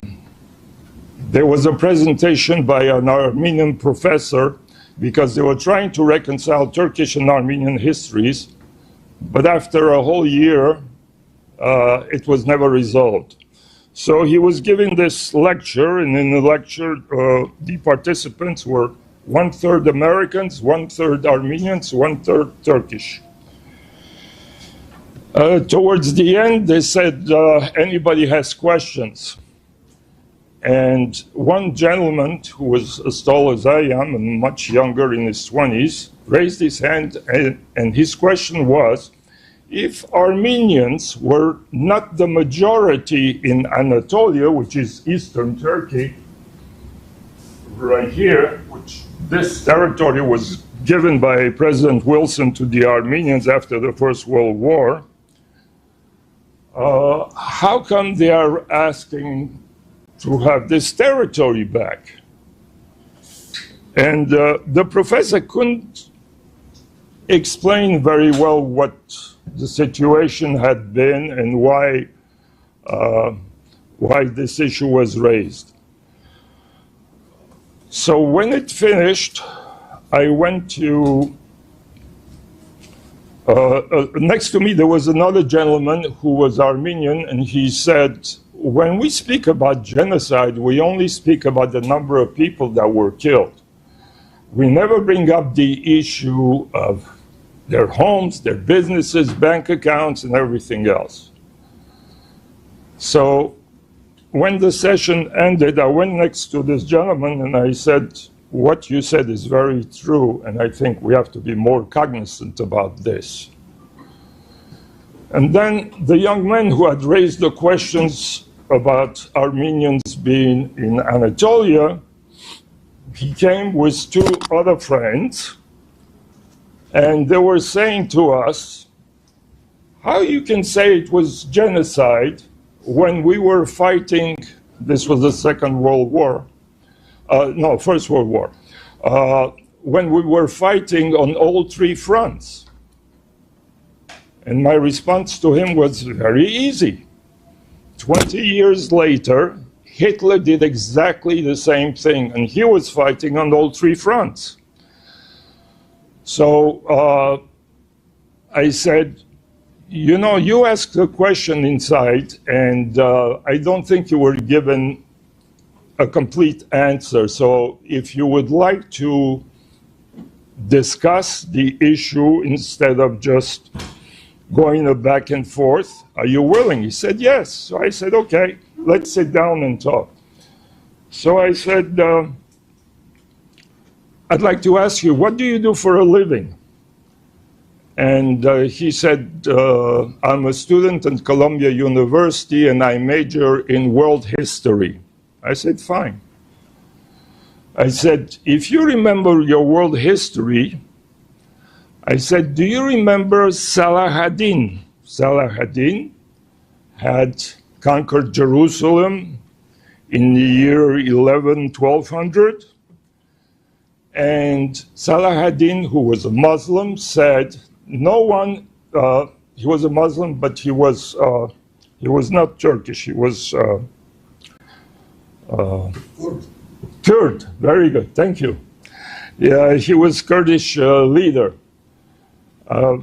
So I said, his principle was, we conquered the city, you are not to touch any of the people from the Bible, Armenian, Jews, and others, Catholics, whoever. So I said, you remember that? He said, yes, I do. So I said, if you go 300 years earlier to Muhammad, he said exactly the same thing. So I said, I don't understand why you don't want to respect your leaders, and now you're asking why we're not the majority, because you systematically were more involved in killing us than talking to us. So I tried to finish it by saying, you know, I said, I grew up in Paris, France. And in France, they never taught history after Napoleon. Why? Because after Napoleon, France changed government every 6 months. So they didn't want to share the black pages of their history with the students. I had to come to America, take world history to know about French history. Okay? So all governments have their lobbying preferences. And let me tell you another story. I was invited to speak at the synagogue by council member, New York Council, Linda Lee. And there was a presentation about the Jewish Holocaust, and when it finished, they asked if anybody wanted to say something, speak, and I raised my hand. And my presentation was, how did the Armenian genocide lead to the Jewish genocide? Because the German generals had to co-sign orders when, with the Turkish officers when to attack Armenian villages or towns. So they were complicit, obviously. And when that happened,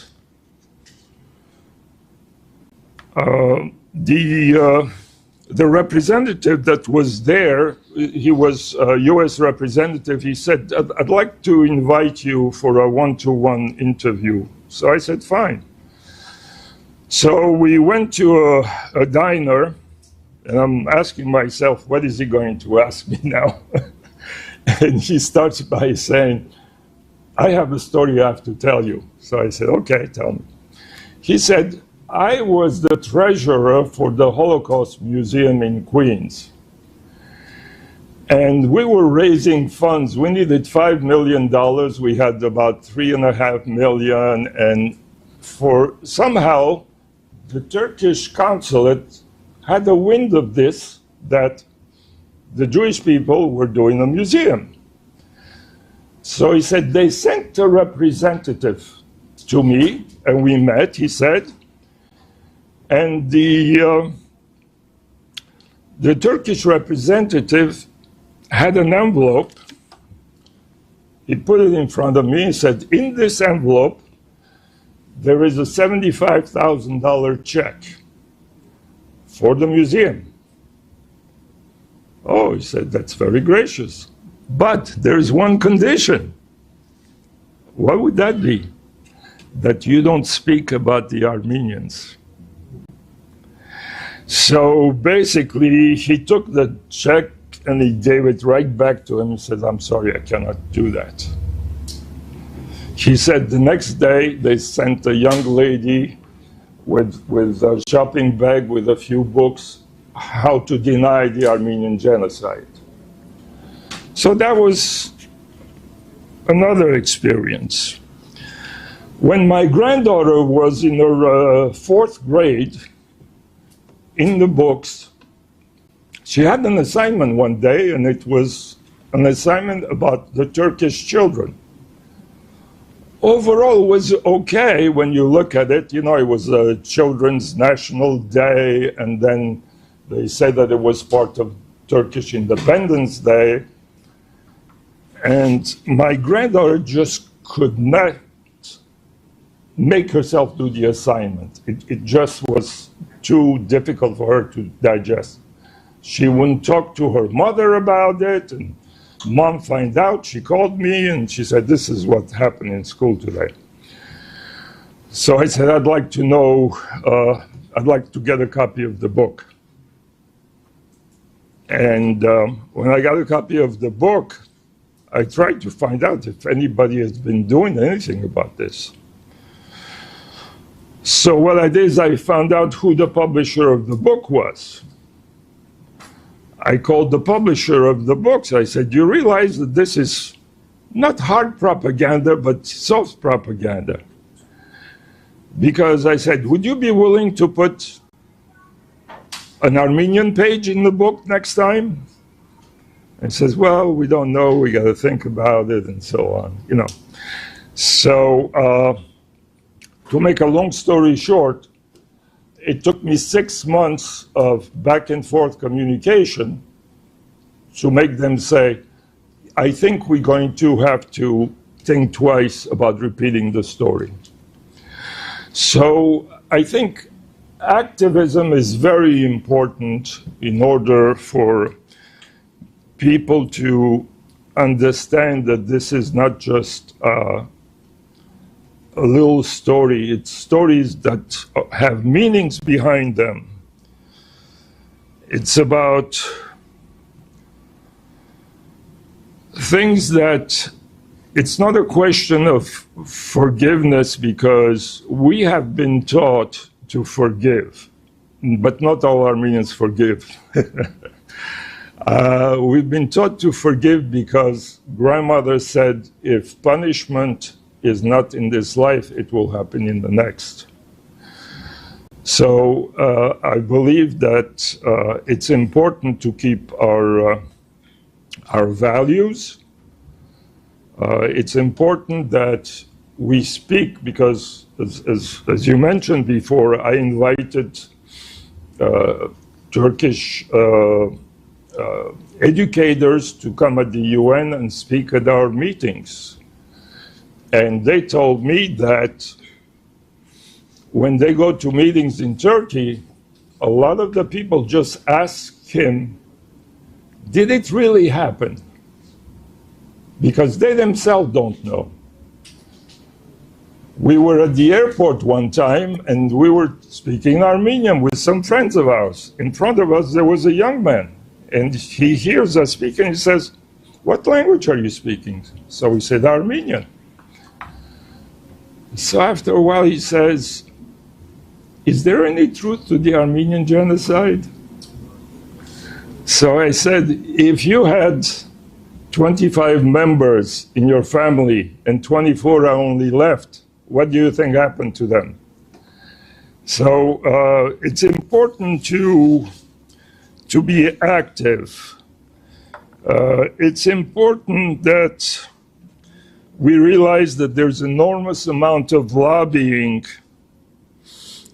versus our opinions. And even when, as you had mentioned earlier, Obama did not acknowledge the Armenian genocide because he was wooed by the Turks. So he never admitted it because there was a lot of things going on. And even when our latest president, Joe admitted it, but nowhere near what he could have said. I mean, he said, okay, Turkey, you can do what you want. So what? I said it.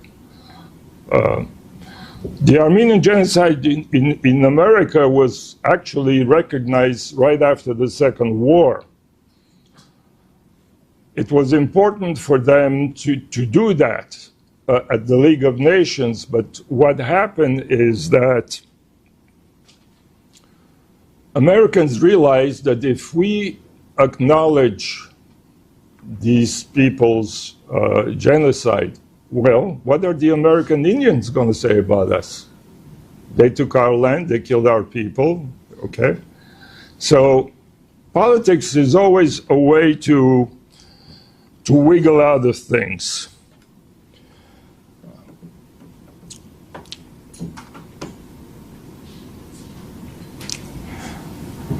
So I would like to say that in conclusion,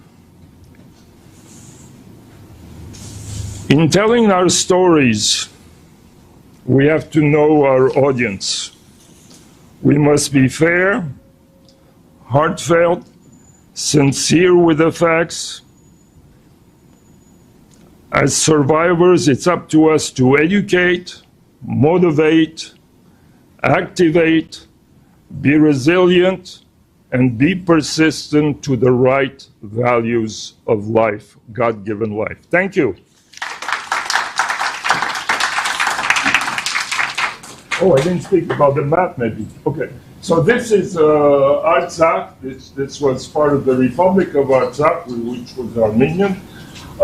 Right here, this is Nakhchivan, which is belonged to Azerbaijan, but it's because when Stalin came to power, he figured, who's going to be the first communist to the people to accept communism? Azerbaijan was the one who said, I'm going to become communist.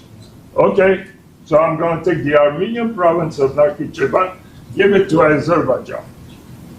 Okay, so that's how Soviets play. And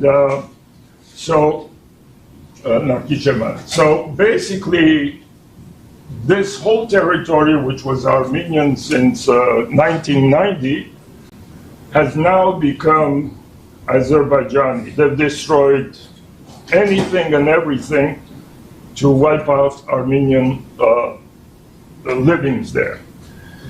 Now, what they want now, they're pushing us against because they would like to establish a corridor from here to here. Now, this is all Armenian territory. So we accepted that we're not going to press charges on Azerbaijan on everything that they did. But what they are asking us not only to change our constitution, but they want to have a free corridor to Armenia again, to which we are not accepting this. And Armenia is a little bit of a turmoil because we believe that we have given too much already, and that this would be the last straw against Armenia, because then we would be really encircled. Our only friend is in the North Georgia, but that's about it. So we hope that the Ukraine-Russian war would stop. And do you know why? Why? Other than the obvious reasons. Well, yeah, obvious reasons, but because now because Azerbaijan and right here is Iran, they're also big enemies, okay? Being big enemies, since these are all Turkic people, Azerbaijan, Turkey, all the Turkmenistan and all, Iran kind of became our only friend. And Iran is the only one that says, no, no, no, no, no. This territory belongs to Armenia, you have no right to do it. Because now Iran is being hit, we're afraid that they're going to have carte blanche to attack us again. So we think that if the war between Ukraine and Russia stops, Russia will pay more attention to this region, because otherwise it would close off Russia also, and Russia doesn't like the Turkish people also. So that will be the reason why we also want that war to stop. So that's my presentation. Thank you so much for listening. And if you have any questions, I'm here for you. Anybody? Questions in the panel discussion. Oh, okay. If anybody has a question, you can make a note. Just give it to us, and we note the questions down. I just like to add one line. So I'd just like to add that the map that you saw near Artsakh, and if you can bring the map up again over there. Next one. This one, yeah. So another Sikh organization, with Annie's help, they went down here when the war had begun, and they were in this region somewhere, providing humanitarian aid. So I think it's if any members would like to volunteer, there's a lot of opportunities down there, and I would maybe ask Dr. Amarjeet maybe to comment on later on a subject that is about this particular area and how the Sikh community can help later on. Thank you.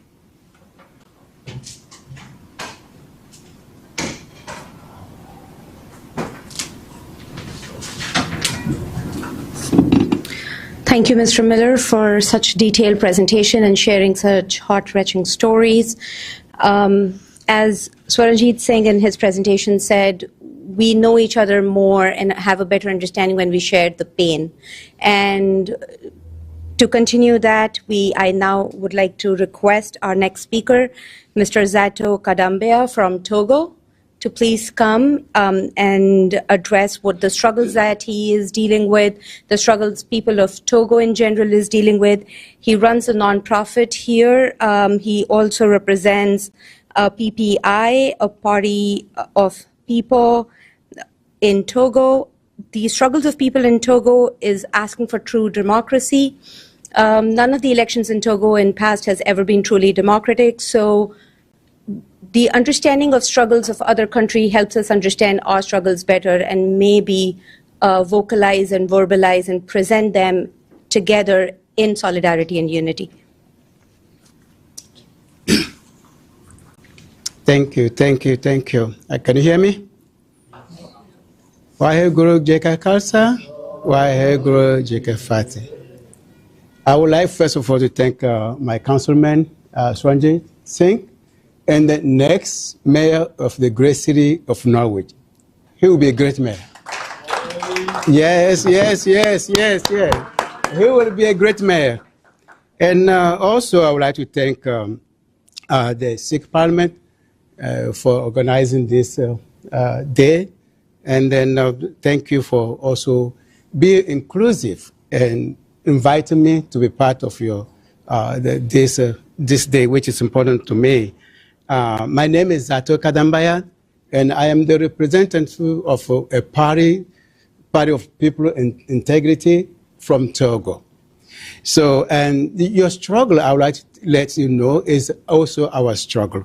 And Togo is a small country in the west coast of Africa, and it got its independence from France over 60 years ago.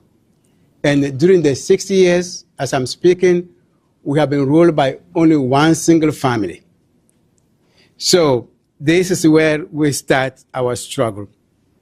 As you commemorate this historical struggle, I'm joining you in support of your various struggle to ensure human rights and dignity of your country and around the world. Please know that your fight to end international repression is ours. Your struggle is one of the core beliefs of my party in Togo, that all Togolese and per se, all human beings around the world have a fair life full of dignity and prosperity. Togo people are joining this world community for the fight of freedom to choose their own leaders and to end the abuse of power by a single family over 60 years. My wife and I, in the realm of trying to do our side, have a non-profit organization which is laboring in Togo at this time to fight for the right of education, food security, right of clean water, and right for health care, women education, and women health care. It is important for us to join forces. As I listen to all the stories, all the history, we are the same. We are fighting for the same purpose, freedom of people everywhere. And like Martin Luther King said, and I think our Sikh said, injustice anywhere is a threat to justice everywhere. So we have to keep this in mind. Togo has not been democratic. They are going through rituals of democracy, but nothing to show for it. I am looking forward to a strong partnership with the Sikh community so that we can forge a world where human dignity and prosperity and freedom and justice prevail. I will continue to work and learn from your history here so that Sikh community everywhere, including in Togo, your needs are addressed. And especially in Togo, we will, when my party get to lead the country, we will remember you. I want you to keep this in mind. We will remember you. It's my hope that we build a strong partnership in order to have a strong voice on the world stage. We need to take our fight to the world stage where we are heard. We don't want only the minority who are repressing the majority, they make their voice heard. So in this case, we'll be fighting alongside because we have the common enemy. Our enemy is those who are repressing us, those who are depriving us of our freedom, our justice, and so on. So let me, and I think, I remember the speaker's name when he was talking about the grandma story. It is true. Until you have the knife touch your bone, yes, we can empathize. The Sikh genocide, the Armenian genocide remind me of Rwanda's genocide. My wife is from Rwanda. My father-in-law disappeared and killed during the genocide. So I know what it means. So we all, and then my hope is that one day we have to put on a map all the genocide in the world has to be recognized. And we say no to genocide anymore. Until we recognize all the genocide that have been taking place in the history, and we say no to the future genocide. That's our mission. Collectively, we have to work to make this a reality. I want to, one more time, thank you for the opportunity to be among you today, to express my desire for my people to free themselves from the elites that have been oppressing them. Togo is a special case in West Africa. You can do your research on it. There's no political transition since in the 60s. All the other countries, Benin, Ghana, Burkina Faso, you name it, have seen political revolutions. How come Togo never turned the page? We don't have freedom of press, freedom of assembly. I mean, everyone else is in jail as we speak. Everyone else is in jail, even though the president put his own brother in jail. So we need partners. And our fight is not against people, our fight is against freedom, so that we want to get our freedom. Our fight is for people to prosper wherever they are. And then again, and I want to thank you, your aspirations are ours. What you are longing for is what also we are longing for. And I would like to talk to each one of you individually if you wish, so that I can learn more about your fight, and also you can learn more about my fights and see how we can collaborate. We need to take this fight to the world stage, make our needs known. And one more time, all the genocide need to be labeled and put at the UN, each one of them, and we say no more genocide. Thank you.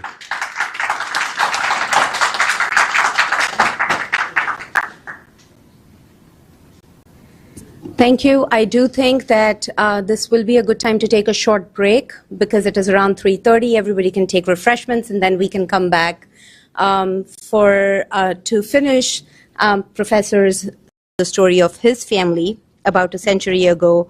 That includes a loss of more than 25 family members. In the last 25 years, he has included many Turkish academians to the present and represents in UN and other forums. And I would now hand over the mic to Mr. Milan. Thank you.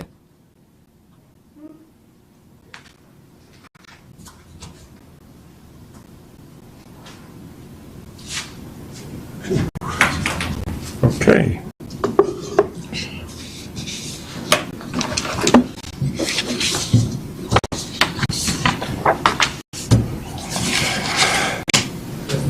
Thank you. First, I want to congratulate Organized's Voices for Freedom, and greetings to all of you participants, brothers and sisters in misery, unfortunately. I've been with Meaningful World. Dr. Annie Kalajian, who is a remarkable, unique lady, who's dedicated in promoting state-of-the-art scientific theory by promoting peace and forgiveness internships to young people. She promotes development of technical skills, training mental health professionals and teachers, focused on the Genocide Convention for further prevention of other genocides. I myself, I am sort of an advocate and an activist. What I do is I try to go to high schools, colleges. I've presented at King University a few times, been to a number of schools, high schools. I've presented the Armenian genocide there. Basically, I feel that there is people that are involved heavily in politics, and I feel that education is very important to the youth. American, I don't even present in Armenian schools. I go to churches, I've been to synagogue, and I'll try to tell you some stories about that.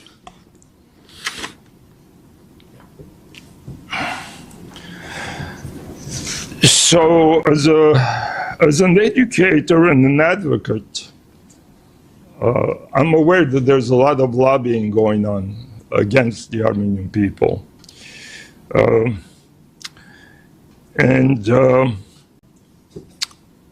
Let me ask you this, since I don't want to be the only one just talking. How many of you have heard about the Armenian genocide? Show of hands?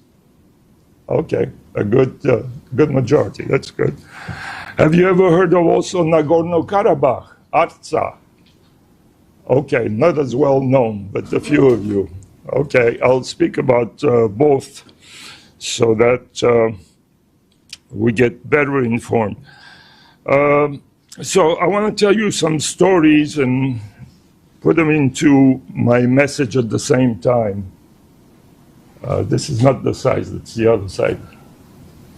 Okay, well, okay. The Armenian genocide, if you want to know about the Armenian genocide, this is the best movie ever done a few years back. It tells the whole story of how the Armenian genocide happens. I don't want to go into the details of it, but basically, if you have a chance, watch this movie just once in your life. I watched it a few nights ago, and I just love it to see it again, because it has everything. It has a love story in it. It has a lot of old-time ways of doing things, and so I greatly would say that you should see this movie. Okay, going forward, okay.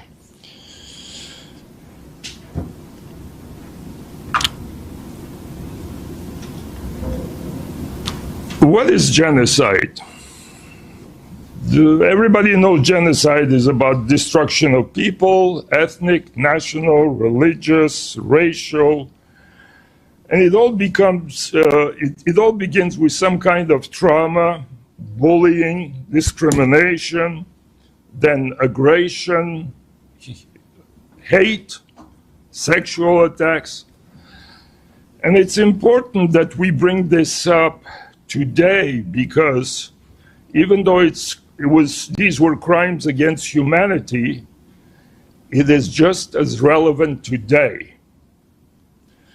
Our collective histories, your collective histories and experience, they validate the integrity of who we all are, because they only humanize our lives, especially for those who had no voice and no restorative justice. History helps us understand the bigger picture of mankind's kindness or inhumanity.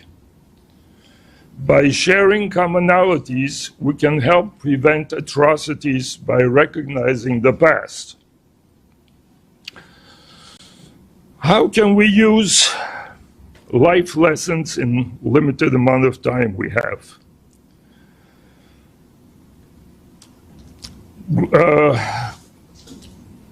Our grandmother lived with us for a dozen years as we were raising small children. And the little children that were 7 or 8 years old, they would ask Grandma, Grandma, what did you do when you were a child? Living in an atmosphere like some of you did, that was hateful and demeaning in many ways, because, again, it was a religious thing, although it should never have been. Armenians lived in the Ottoman Empire for 500 years, but then Turks decided that they wanted to become nationalist, and then we had to eliminate all kinds of ethnic groups that were living within Ottoman Turkey. So, as survivor of the deepest wisdom words that we got for grandmother was, and I use this when the Chinese were being discriminated against or other people, and one time I was invited to speak in front of a Chinese public and politicians, I said, I remember what grandma said.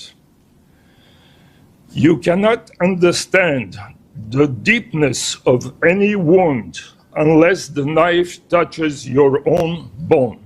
And you people understand this because you've gone through it, we've gone through it. So I sympathize with your words and your feelings. As Armenians, we still commemorate the century-old genocide of our 1.5 million people that were decimated systematically on their historical grounds as the greatest double genocide. And we say double genocide because genocide happens, and then when you continue the genocide, it becomes a double genocide because you don't want to admit to it. It included not only killing of people, but also grand theft of all their belongings, homes, lands, businesses, bank accounts, all decimated. Turkey was the only country in First World War that came out with a surplus. So that's to tell you how much grand theft happened. So still running away from the dignity of truth, denial means you continue by other means to continue the lie. You continue to distort the facts, acknowledge even when your own allies, Germany, accepted it.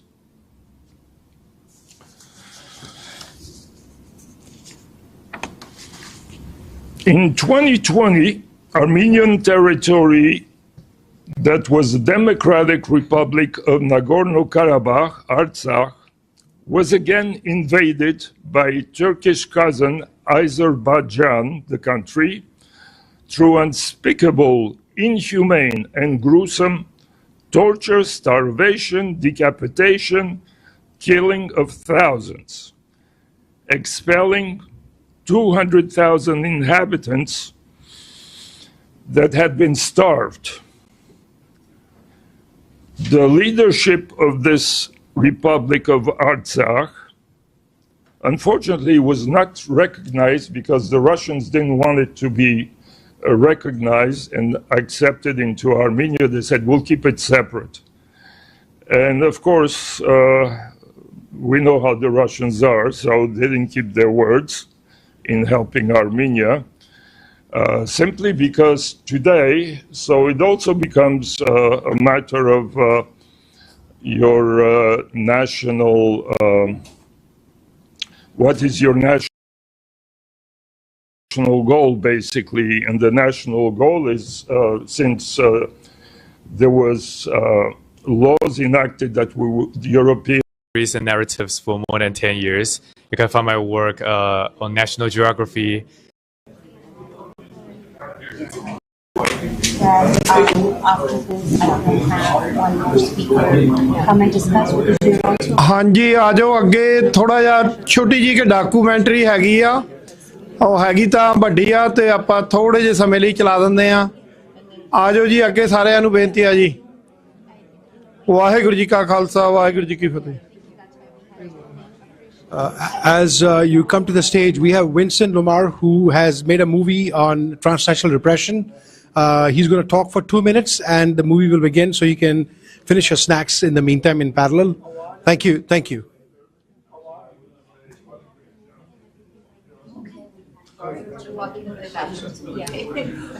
Hi, everybody.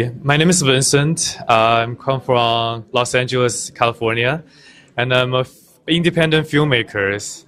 And I have been doing documentaries and narratives for more than 10 years. You can find my work on National Geography, BBC, Netflix. And every single year, a lot of information, a lot of news piece sent into my desk. And this story about Sikh draw the most of my attention. And the more researches I do, the more I realize how underrepresented and how underspoken this community is. And I'm lucky enough to meet Mr. Swanjit. And Mr. Swanjit... Oh, really? Yeah, please have everybody take a seat. This is really important. Everyone needs to be heard. Now, everyone to sit down, please. Please. Thank you. Okay. Apologize. Thank you. Go ahead. What do you think? I'm good either way. I'm good either way. Okay. They just made an announcement, so I keep saying. Yeah, my job as a filmmaker is to be heard, ask for attention, and get views. So once I talked to all the Sikh members, I realized how important the history is to Sikh, and how important it is to have a united goal for the community. So I pivot my directions from documentaries about global immigrations to a documentary dedicated to the Sikh community. And me and my team go to Washington, D.C. last year to document the protest in front of the Indian embassy. And then we interviewed a bunch of community members to speak on this matter. And yeah, we are planning to do more of the segment documentations because it's being heard by a lot of very important medias. In China, CCTV have heard us, the China News have heard us. They never know this issue has been going on for a while, and they are planning to do more documentations in their own. But in the meantime, we wanted to keep doing more. So we have a series of documentaries to give fractional information to audience because everybody's attention span is very, very quick. So 3 to 5 minute segment documentaries in the future for a series of them. And in the future, we want to focus on the matter of genocide survivors, the global immigrations, and the future goals of the Sikh communities. So my name is Vincent. I want to introduce myself again. So after the meeting, after you seeing the documentary, if you like it and you want to be a part of it, want to speak more about this matter, please talk to me. I would love to hear your voice and make the plan for future documentaries. Thank you so much. Thank you.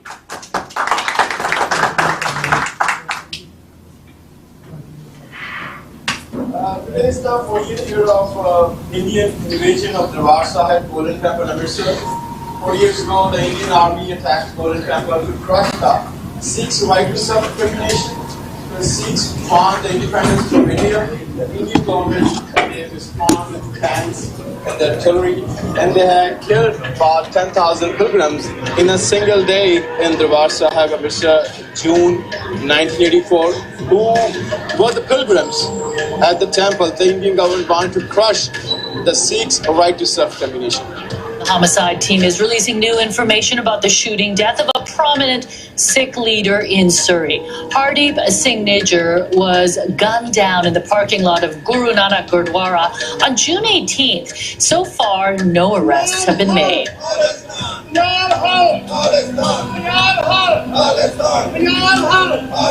I met Mr. Niggard back in Toronto 2 times. He was a very decent man, and he was standing for equality, fighting for the freedom. I feel that Indian government gone beyond. I was born in Punjab, but we moved out to New York when I was 5. And ever since I was little, I've seen my elderlies fighting for something that I didn't know about. You know, as a kid, you're born into a faith, you're born into something, you know, any religion.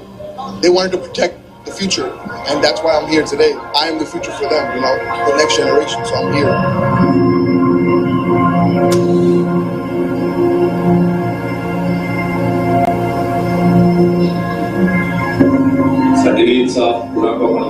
Every religion, every nation. So today we are finally here. We are here to tell the world what happened to us in 1984, what happened to us in 1990s, what is happening to us right now. So today we had an exhibition in regards to June of 1984. We all know in June of 1984, Indian Army attacked 37 gurdwaras, including the Sikh holiest shrine, Darbar Sahib, also known as Golden Temple, and Akal Takht Sahib, and also looted Sikh reference library. So today we showcase this in a form of exhibition with the pictures of small kids who were murdered. In the US Capitol, we are actually in Ray-Ban building in Washington, DC, which is the political hub of the world, I will say. And a lot of different legislators and their staff member came to learn about what happened to Sikhs in 1984. I think this is first step for doing any kind of acknowledgement at federal level. We hope US Congress will pass the bill soon to acknowledge Sikh genocide as well. State of Connecticut is the only state in America that has recognized Sikh genocide by passing the legislation and calling November 1st as a Sikh Genocide Remembrance Day. And that was the bill passed in House, passed in Senate, and signed by the governor of the state of Connecticut. I think it's a very big achievement for all of our community.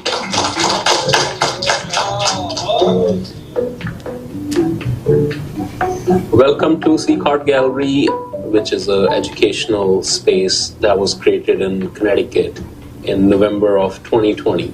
Now this space serves as a resource center for the Sikh community and for the community in large as well.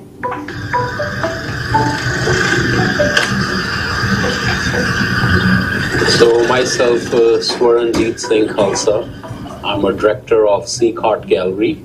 I'm also a member of World Sikh Parliament, the first Sikh who got elected in state of Connecticut for the city council, trustee in Gurdwara Sachkhand Darbar, which is located in Hamden, Connecticut. I'm a small developer, father of 2 daughters. I guess with all these things, my time goes fast.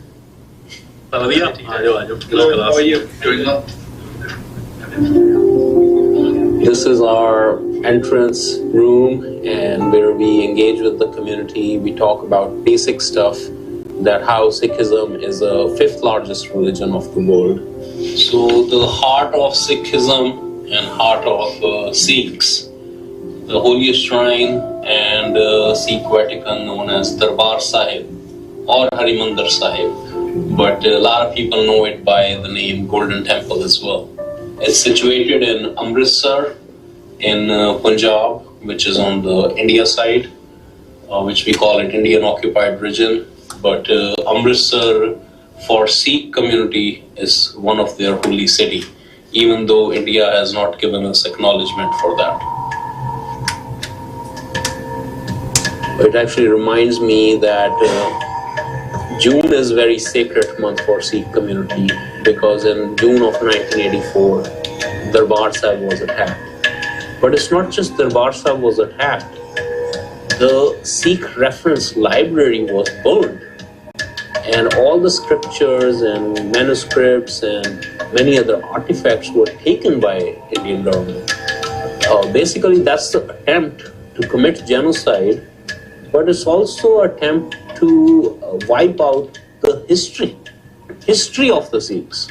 My son was just born. He was 3 months. And I had to hide my neighbor's house for at least a week. They were so nice to keep me there. I was traveling from my office in a bus, which was, going towards a place where her body was brought to that hospital. And I got off about 6 stops before that. And next day I came to know that people from my community were taken out of that bus and beaten, and kind of some of them died as well. After that full 1 week, it was just about mayhem. They had a complete list of the electorate. They knew each house who was staying there. And they would go attack in front of the kids. They burned their parents, putting tires around there. The actual figures are not there, but probably about more than 100,000 Sikhs were killed and burned alive in the whole of the country. And after 1984, the huge migration started. Now over 20% of the Sikh community lives in diaspora. They're called diaspora Sikh community. And one of the reasons why a lot of people are moving to these countries is because they feel the suppression they are facing in Punjab. There is not breathing room for them or to grow or to understand who they are. Also, the current political situation in India is very terrible because they're electing right-wing people. They're trying to make India as a one nation, one language, one religious group oriented. That's not a healthy agenda, especially when you have so much diversity in the country.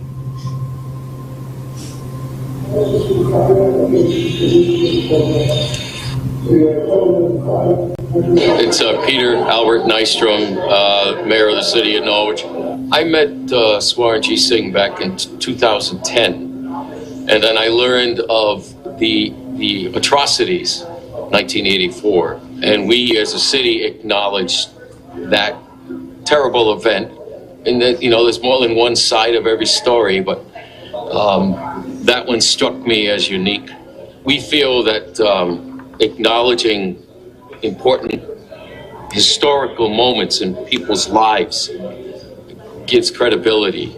I've had very heated phone calls from the consulate in New York, from Indian Nation, a few other nasty emails, that kind of thing.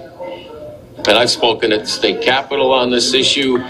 I've attended different gurus around the state and celebrations with the families. I think we have maybe a couple dozen Sikh families here. They're very hard-working, sincere people, and they're welcome along with everyone else. You stand up for your people, and that's just the way it is. Sikhism is an independent faith itself. We have our own scripture, we have our own history, we had our own places of prayers. So that's another struggle we are facing, just because a lot of people don't understand where Punjab is, just because the identity of Punjab has been lost over the years. And more than 80% of the Sikh population now lives in what we call Indian occupied Punjab. And that's one of the reasons for the stereotype that exists. But we try to educate people as much as we can that Sikhs are from Punjab. You can call us Punjabi, but we are not Indians because we are Sikh. We have nothing against anyone, but this is not who we are. I guess with more education, we can combat these, and we are working closely. And the state of Connecticut actually has passed a law to include Asian American and Pacific Islander studies. And under that, we have also were able to accomplish Sikhism. But I guess more people need to be vocal. They need to be more engaged in their communities. They need to serve in different boards and commissions. They need to participate in politics. And I think these are all the avenues or platforms that needs to be used so the Sikh identity can come out in a proper, correct narrative.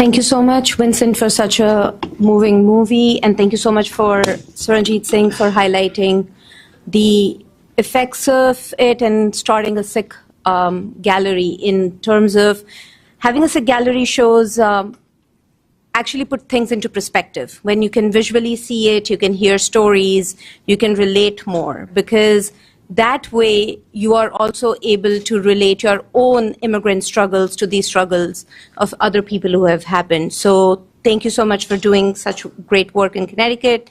With this, we would like to go on to our next session. I would request Professor Sophia to continue discussing the struggles of people in Ukraine and the strategies that we think, because now the second part of our discussion is also highlighting what steps or what is happening right now, or how could we move forward from here. So I would now hand over the mic to Professor Sophia. Thank you. It's a very moving film, by the way. Thank you.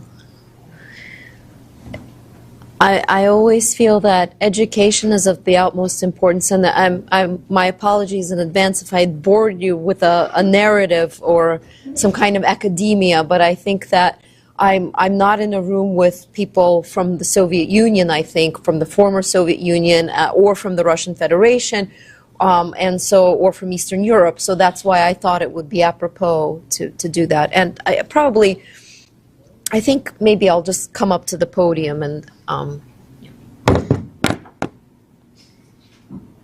I shan't read anymore. I think I did enough academics. I don't know if I'll do it without notes.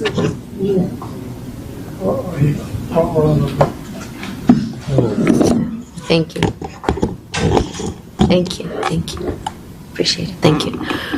So I just wanted to no longer give a lesson, but to just touch base on some of the work that I do, that I perform. I think to make it a more personable human experience.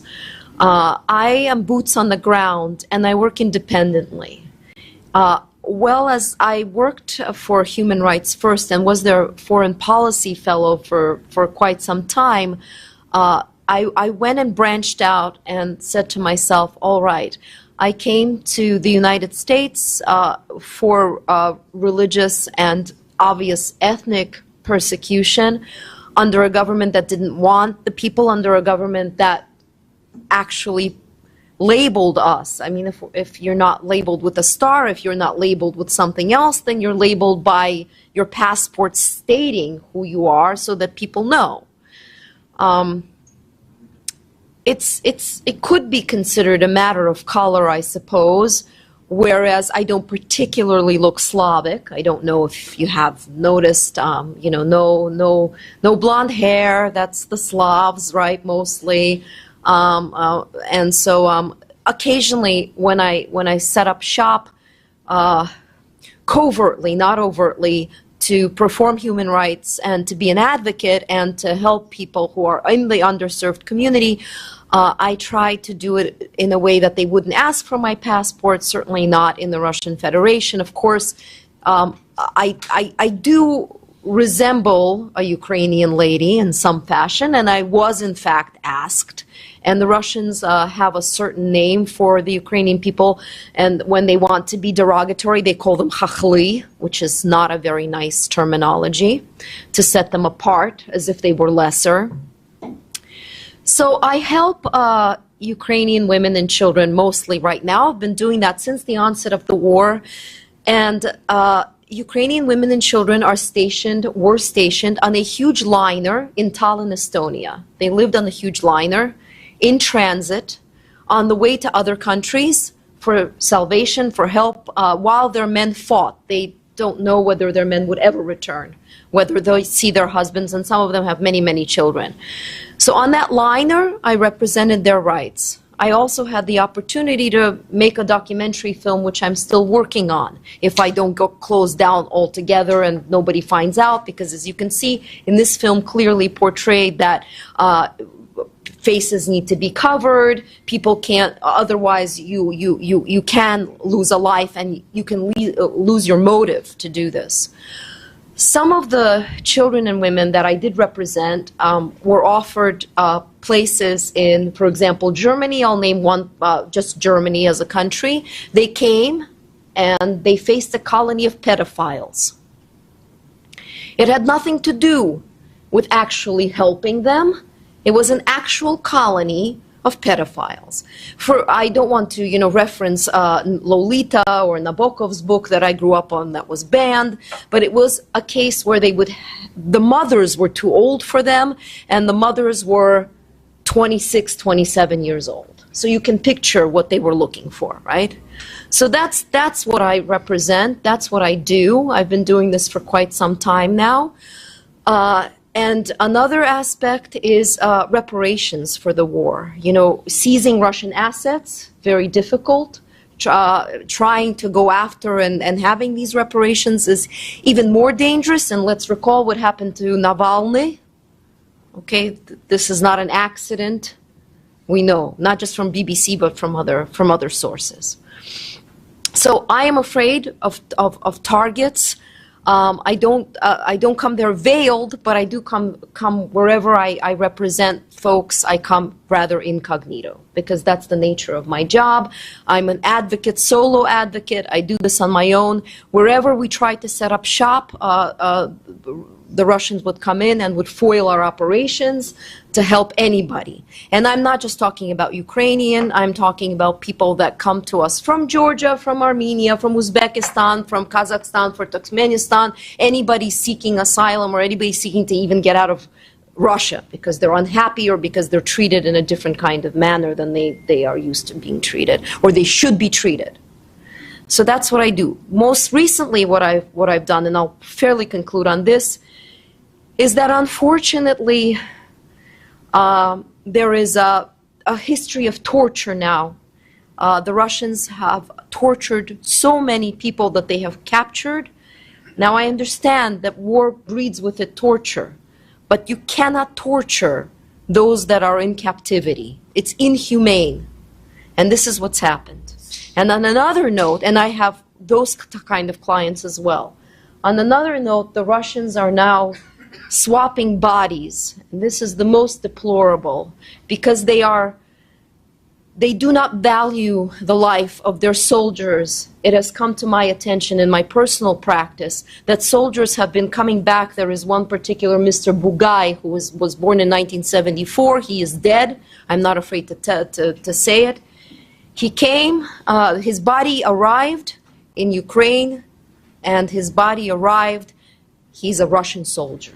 And they are told to bury him on those grounds because they don't want him. He is in Russian uniform. This is a significant factor, because not only do we not value those that are mobilized and fight for us, we also don't value them in life. We just bury them and take them to another land, which is not the land they were fighting for, which again is abominable. And Ukraine said we will send those bodies back because they fought for their own country, not for our country. And one final note on the Roma people. I have represented so many Roma clients that live in caravans outside of Ukraine.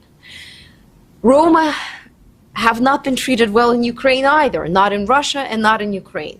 There is a little known, there is a mafia gangster group called C14 that I have been following that has consistently set fire to all of the Roma camps.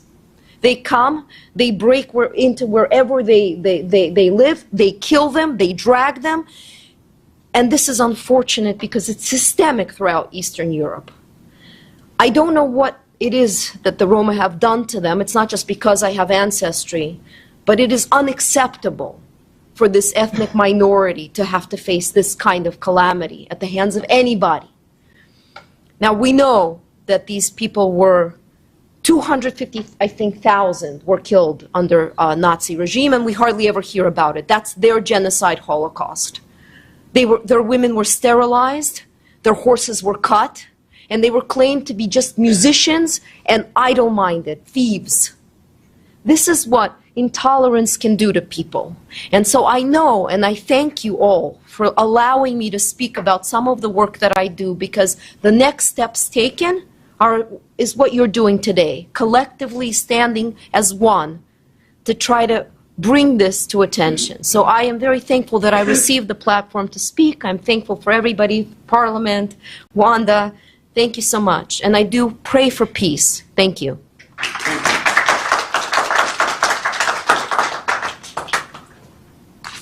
Thank you so much. I now would like to invite our next speaker, Mr. Raja Razak. He's a president of Pakistani American think tank, a human rights activist. He will be speaking regarding the victims and the issues and atrocities happening in Kashmir. Mr. Raja Razak.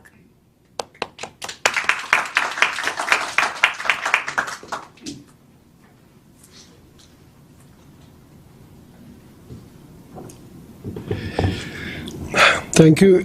Thank you so much, World Sikh Parliament, for inviting me, and Dr. Saab, especially to you.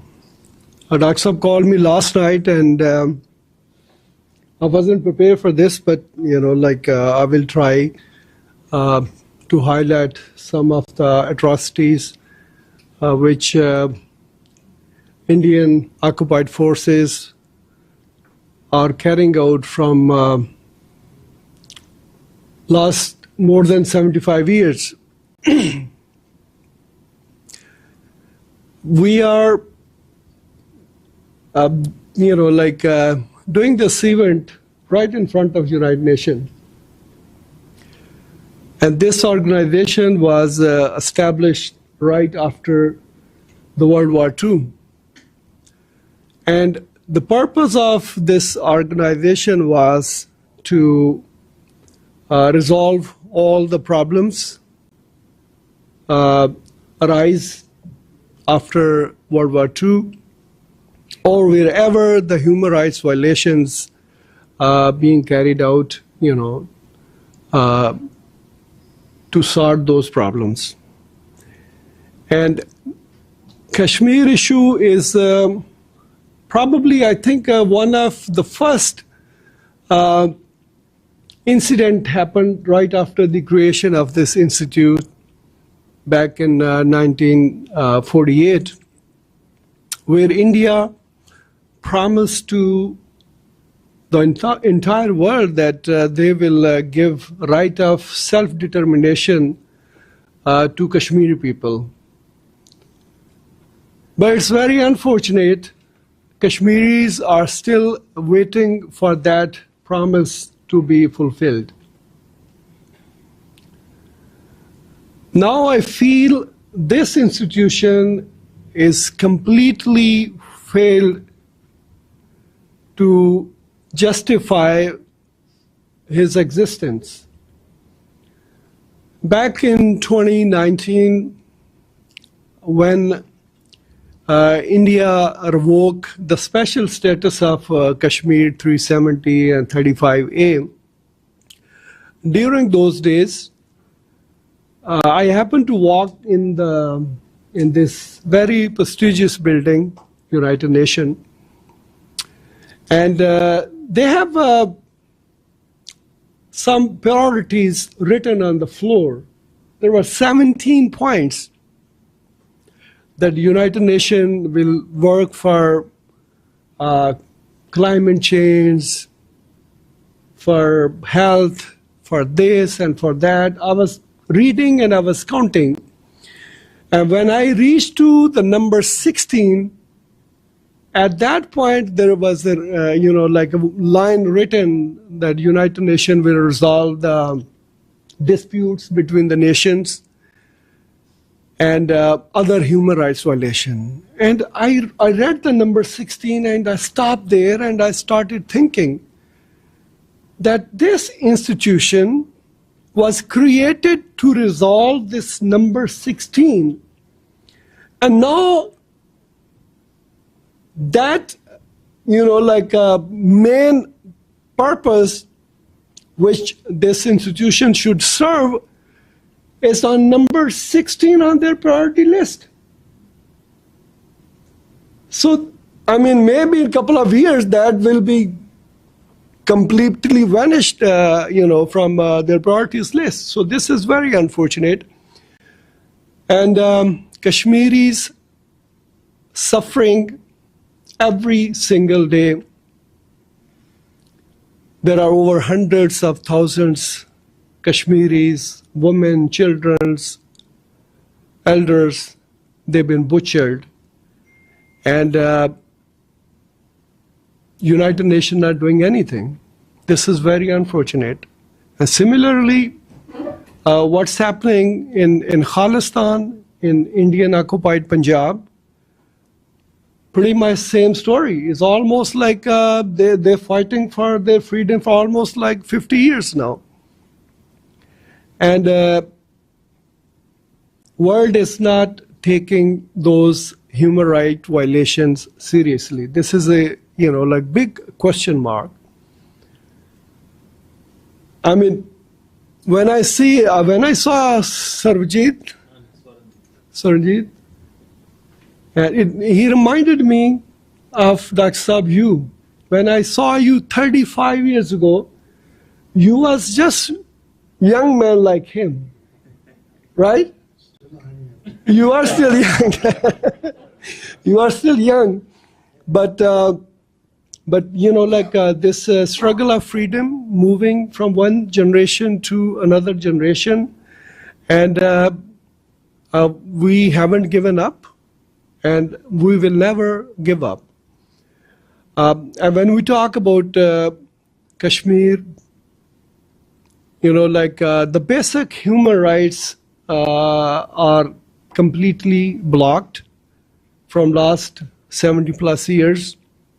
And especially since they changed the status of Kashmir, there are so many, further restrictions being imposed on Kashmiri people. During, those times, there were so many protests in New York.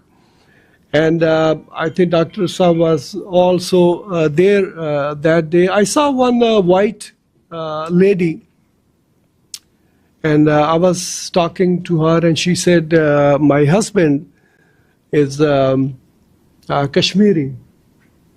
And I asked her, did you visit Kashmir? She said, yes, I've been there a few times. I said, what you observed over there? I'm asking someone who's completely neutral. I said, what you observed in occupied Kashmir? She said, there is a check post on every corner. You cannot move freely. So this is what the Kashmiris are facing.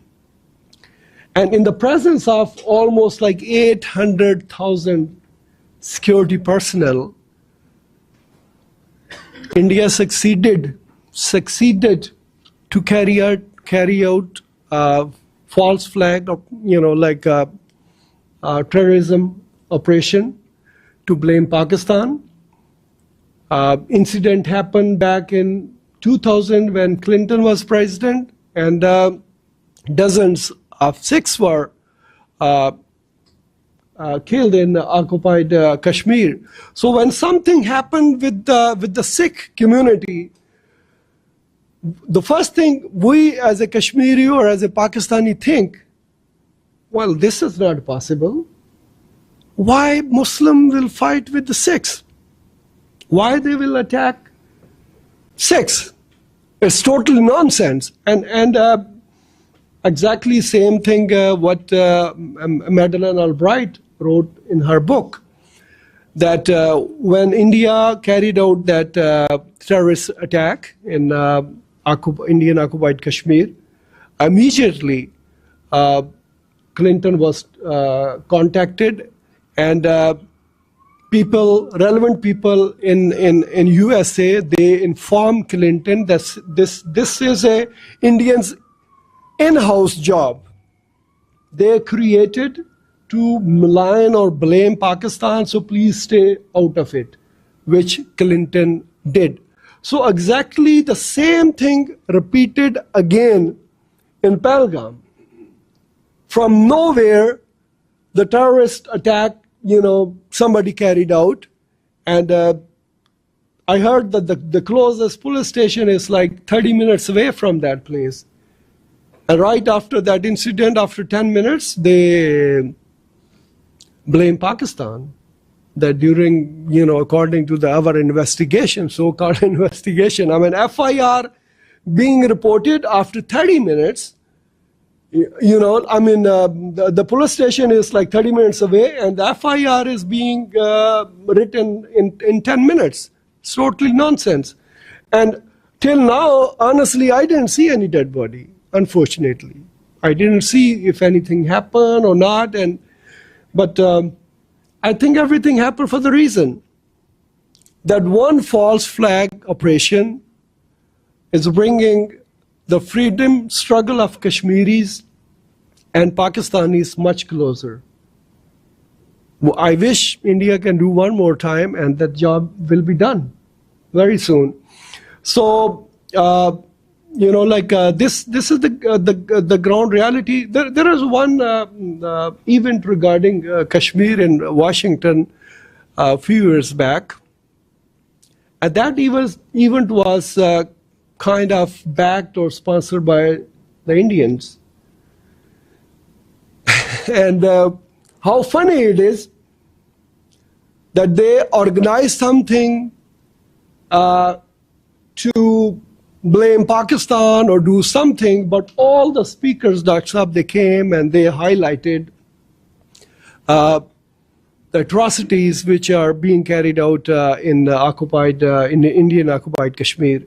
And at the end, I raised the question, I say, all these panelists, everybody is talking about the human rights violation and atrocities which are being carried out in Indian occupied Kashmir, but none of the speaker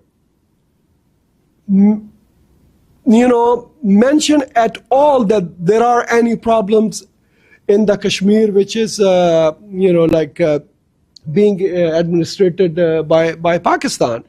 So I say it means the people living on Pakistan side, they are living a free life. They don't have any problem. We don't have a checkpost. People are moving, doing businesses, doing everything, which they're supposed to do. But the people in occupied Kashmir, media is completely blackout. And all the other, even they don't have a proper access for their health, for their education, so there are so many problems even today. So we, from this platform, we request to the relevant institution like United Nation or Amnesty International and all the human rights violation that it is time to address the oppressed nations, communities which are struggling for their freedom for last many, many decades. You see, when we talk these about human right violation, this subject is very huge. So one thing get connected to another thing. I was watching a video from Israel yesterday, and Netanyahu was saying, "Look, they're bombing hospitals. There are children inside." I said, "Look, who's talking?" I mean, you flattened all the hospitals in Gaza. You killed thousands of children, babies in Gaza. You flattened the entire city. I mean, how these people have balls to say something about the human rights. I think it is time. I'm so happy this time. This is the first time ever United States is not entering into this mess, which is, I think, a good sign. I hope it continue like that. And everybody, all the oppressed people, all the communities, all the nation which are struggling for their freedom, it should come to end, and they should have their free homelands where they can practice their religion, their daily lives, so everybody can live with the peace. Thank you so much again.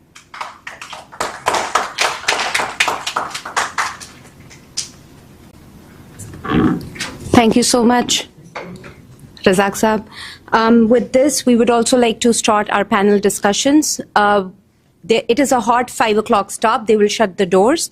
So we have 25 minutes to do both the panels together. Therefore, I now request everybody who is our panelist to please come and have a seat.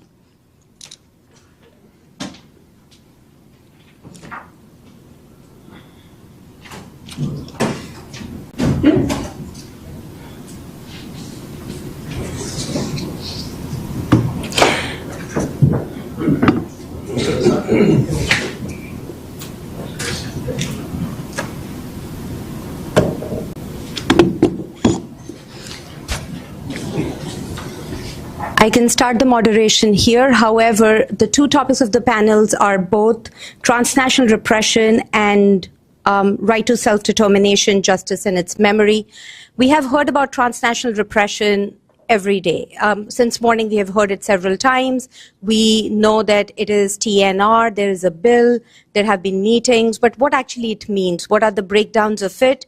To explain that and the effects of it, I would now request Prabh Singh.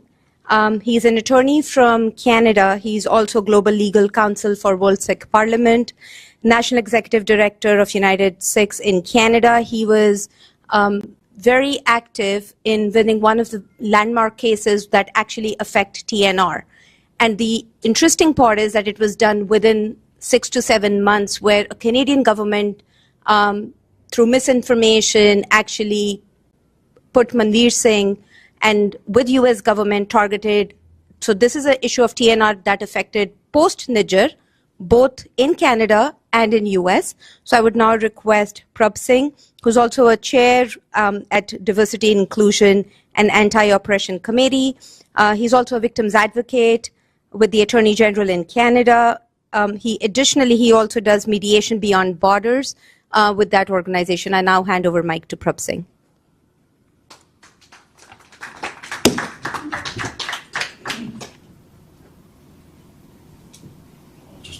Yeah. Thank you. No problem.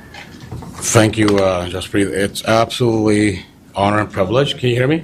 Yes. Okay. I don't like lectures. I just like to be interactive. You know. No, that's good. I'm a little bit old school, just like our beloved Dr. Amarjit Singh here.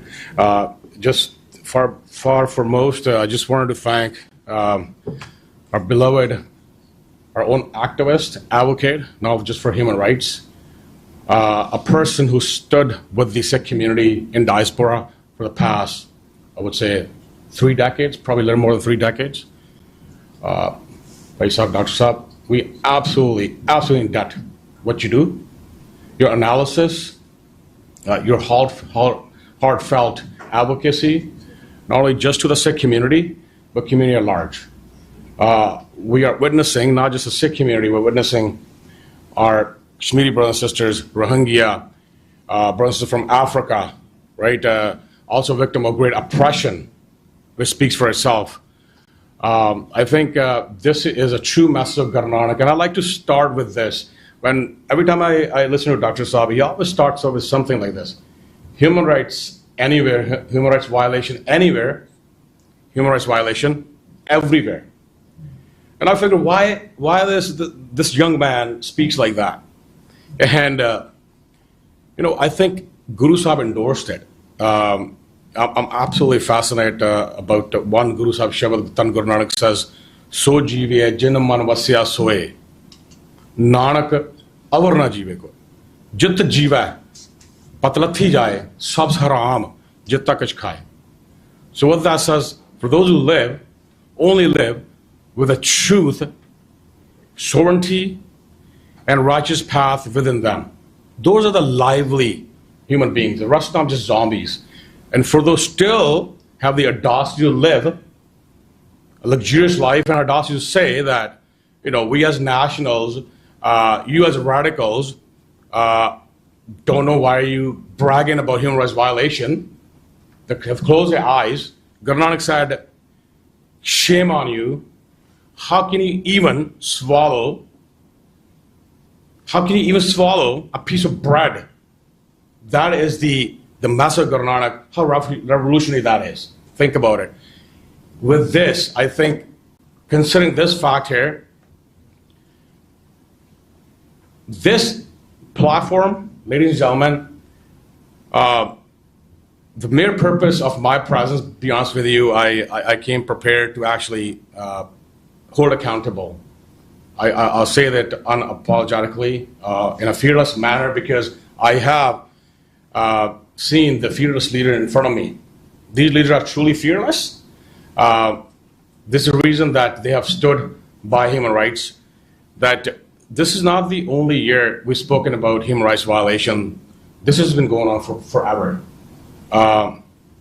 And this is time for action. We have spoken a lot. We have given a lot of solutions. But I believe Guru Sahib has already given a solution. It starts with Ik Onkar, unless until we recognize that we're all one. There's no other way. Number two, Dasam Pacha said, Raj bina na taram chale hain, taram bina sab dale male hain. Without having your own sovereign nation, you can't even practice human rights. You can't practice the right to expression, right to speech. So that is must. So I move on with my case. The reason I asked to start last, because having to open the discussion panel, it's very important that we understand the mere purpose. And I take this opportunity through this media, and I'm looking into the eye of the media to the world leaders, the UN committee, and asking them, you know the definition of genocide. You know the definition of transnational oppression. I can stand here and talk about laws. I can stand here and talk about section and fundamental constitutions. I guess anyone can do it. Look it up on Google. But the question is that, when will you hold these oppressors accountable? This is a very valid question. Correct me if I'm wrong. My brother just said it.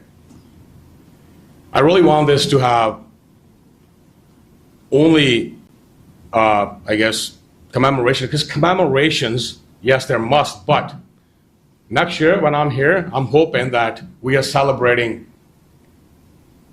a victory, that I want to hear that Modi has been held accountable, he's behind the bars. He's imprisoned, that's what I'm waiting for. I want to hear this.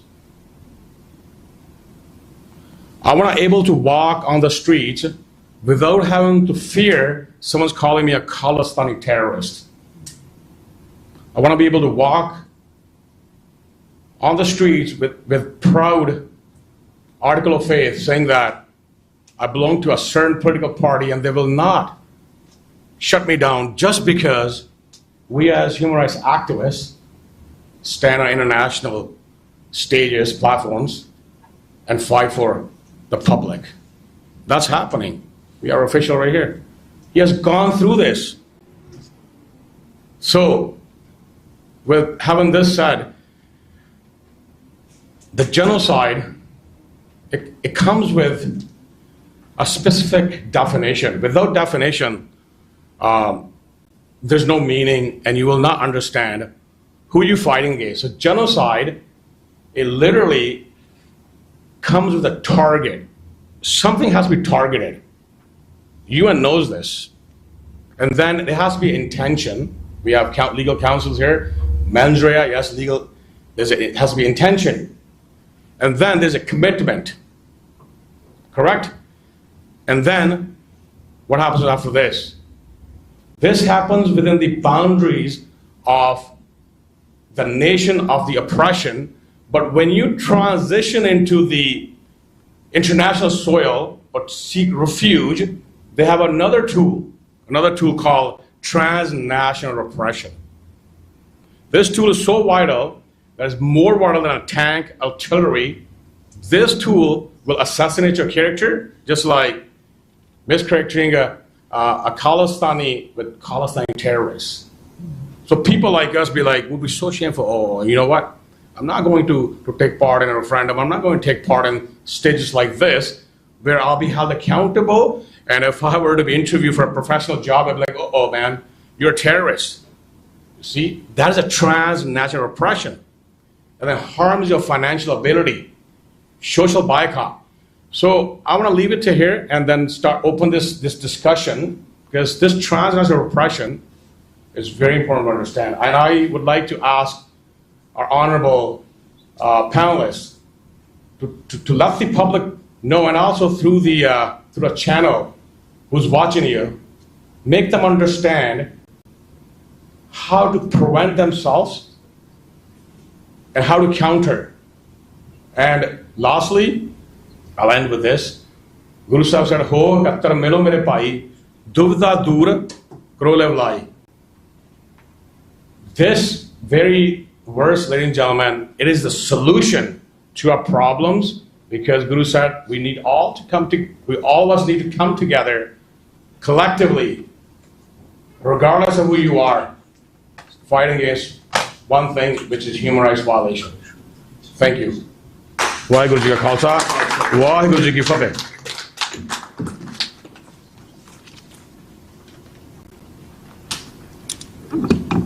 We also have Amanjot Kaur. We all work towards, because we see our elders work on this issue. We have seen it is better if it is passed through generations. So now we have college students who have prepared questions specifically for our panels regarding the issues. They have heard the stories, they know the issues, they are educated from here. And now I request Amanjot Kaur to be here and ask questions on behalf of the youth of New York. Thank you.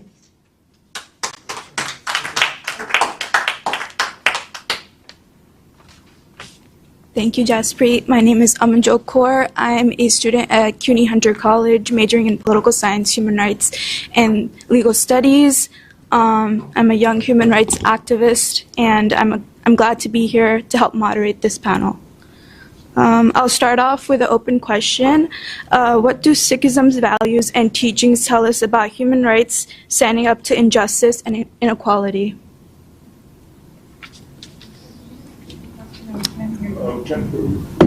Sure. What do Sikhism's values and... Okay, other question. What do Sikhism's values and teachings tell us about human rights, standing up to injustice and equality? Does anyone want to give it a go?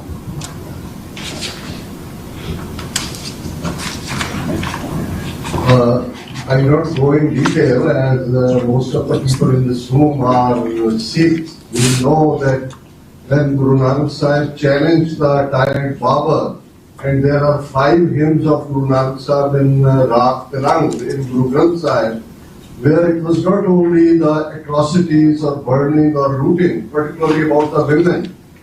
When Guru Nanak Sahib said, "Jinke banke kari na aaya, tin kim rain vihani," how those mothers, wives, sisters have spent the night, whose husbands, whose sons, brothers haven't come home tonight. So I think Guru Nanak Sahib laid the foundations of that, and almost for 230 years, from 1469 when Guru Nanak Sahib was born, till 1699 when Khalsa Panth was revealed. After that, Khalsa Panth for 1 century, and when we talk about the history of the Sikhs, pride of the Sikhs, even the historians who were in the enemy camp, when the Afghans invaded Punjab, and they saw the Sikh character, that even when enemies' women used to come under their arrest, they used to send them to the enemy's camp with a gift saying, "This is from your brothers." And that is what even the Qazi Nur Muhammad or Nuruddin, the historian, who was with Ahmed Shah Ghazali, he mentioned that though they are our enemy, but they have such a great character, they don't even touch the enemy's women, rather they regard them as their sister. So I think from then since now, it's not only when, at least for the last 4 decades since I left the country, came to this country, at that time, America was not the America which became after 9/11, and particularly now, whatever we are seeing here. At that time, America was the champion of human rights. Soviet Union, as we have heard the story of Ukraine, what happened in Armenia, what the others, even during the Second World War and all, and I was talking to Professor Sophia, I said that when we talk about the Nazi atrocities, 250,000 Romas, which were called gypsies then, they are not even mentioned at most of the places. And even during those atrocities, America, at least we knew that land of the free, the land founded by the pilgrims. But unfortunately now we are seeing such things here, as you all know what we are going through. So I think as a Sikh, even while we speak for our homeland Punjab, it's always about Kashmiris, always about our Christian brothers and sisters in the northeast, in Manipur, in Nagaland, and even a vast majority of those we have been clubbed as untouchables, Shudra, by the decree of Brahman, which created the caste system 3,500 years ago. So I think as a Sikh, even our 5 articles of faith, every Sikh carries a sword. And the kirpan, we call it in Punjabi, and kirpan is a combination of 2 words. Kirpa, which means grace of the God, An is anak, gairat, self-respect, human rights, dignity, freedom, justice. So kirpan itself is a reminder to every Sikh that we have to stand for the values of truth and justice, no matter where injustice is done around the globe. Thank you. Thank you.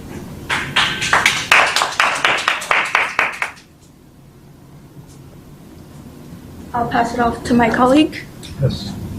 Thank you. So, as Dr. just mentioned, Babur Bani, which was written during the invasion of Babur, Guru Nanak Sahib uttered, Sach ki vela, sach sunaisi, that in the moment of truth, we will speak the truth. And what this quote is about being a witness. And as all of you guys have talked about in your panels, you were recording the documents of the people you represent, and making sure we don't forget the narrative of the Armenian genocide, no matter how hard Turkey tries to deny it. And with the Sikhs, making sure we never forget the 1984 genocide. My question is, what is the importance of bearing witness and speaking truth in the moment of truth in terms of resistance and resilience? And importantly, on building solidarity, what is the importance of witnessing each other's stories as we are doing today? Thank you. Great question. Thank you for that question. This is indeed a great question, but it's also Okay. Now I can answer the question. But it's also a profoundly intelligent question, because in the moment when a person is seeing what's happening, factually the person will report it as they see it if they are truthful. If they are untruthful, which is why we have human defenders and advocates, they present it in a totally different way. And so history, while we know is factual, is skewed by those people that write it in history books. And this is obviously throughout the world. We can only capture what the eye captures at the moment. If we are truthful, we will retell it the way we see it. But unfortunately, the reason why we have to fight for our identity, for our self-determination on all grounds, is because people are seldom truthful. And this is an eternal blight and curse upon society.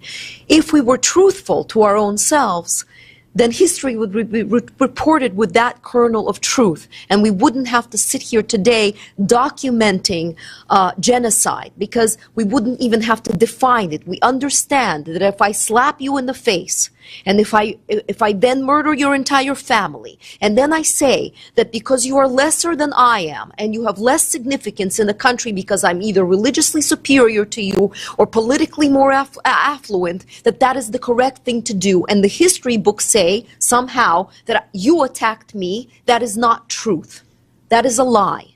And therefore, I think that it is of the utmost importance to document, like the Roma genocide or what the Sikhs go through, because if we don't have an accurate account, we will be forever unraveling the untruth and trying to defend something that is ethereal, ephemeral, but it actually is in existence and worth defending. Thank you.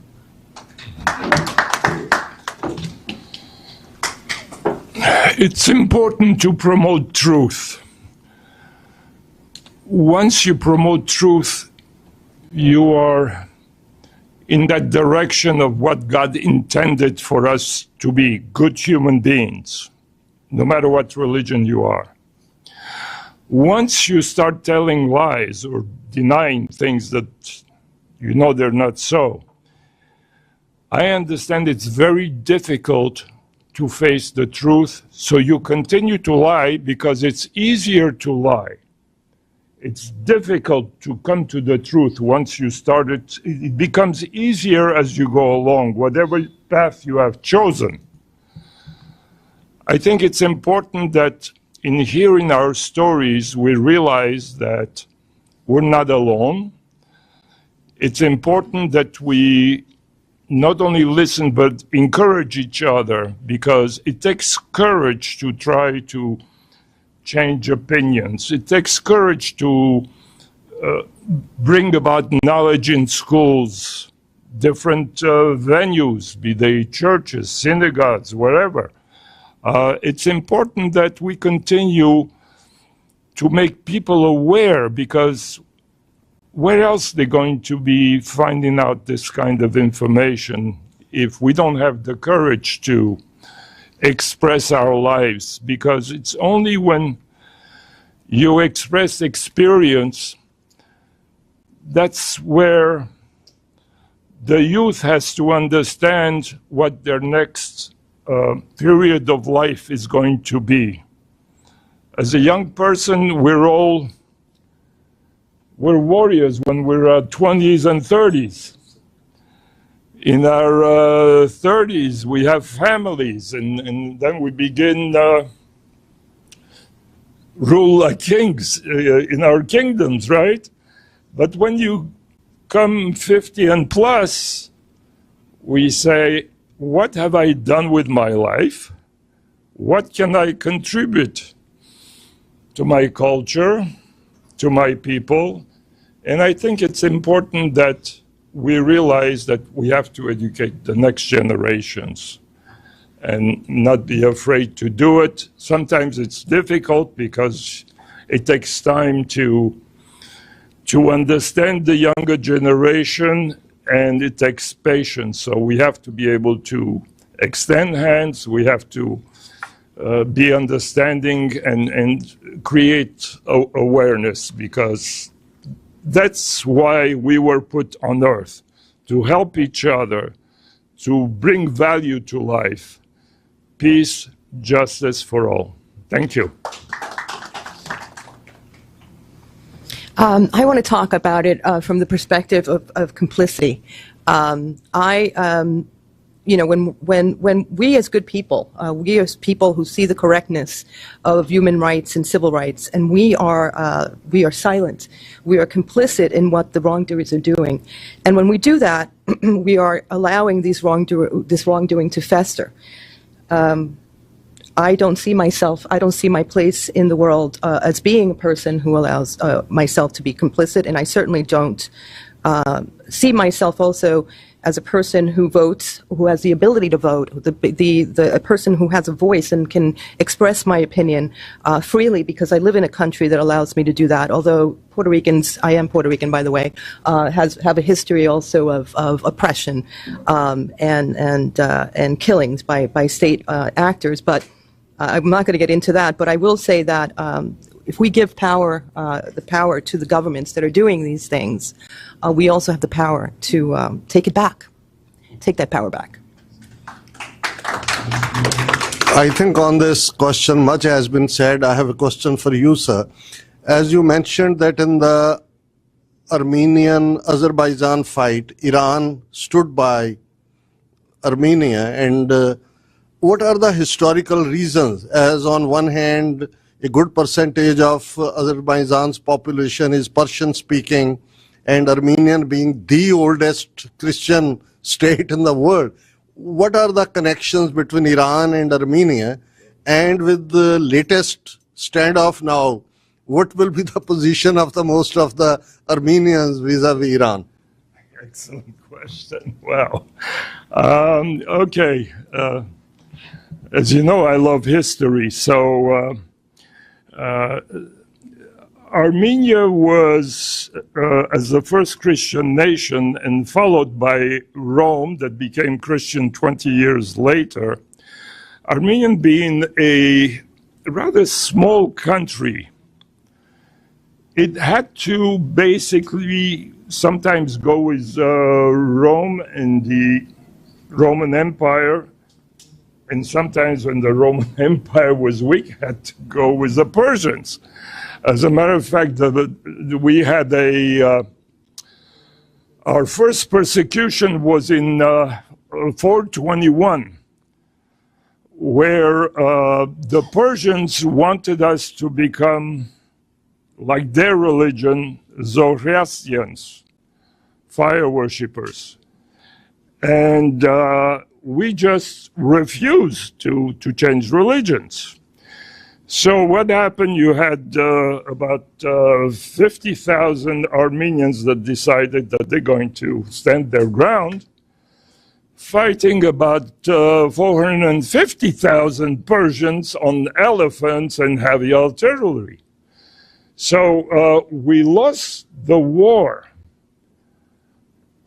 but we lost the battle rather, but 10, 15 years later, we were able to win the battle, or our sovereignty back, and they decided to leave us alone. In the process, there were a lot of Armenians that were taken to Iran. So there was a substantial population of Armenians in Iran. I don't know what is left, but a lot of them left when the Shah was dethroned.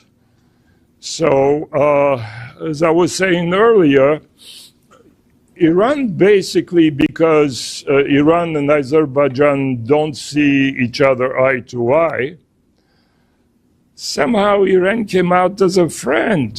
But that's because they didn't want Azerbaijan to get stronger in the region. Because they are with Turkey. They're closely related with the Turkish people. So basically, they're from one type of Muslims, and they're from a different type of Muslims. So basically, they're vying for who's going to lead the region. So that's basically the situation. Thank you. Thank you.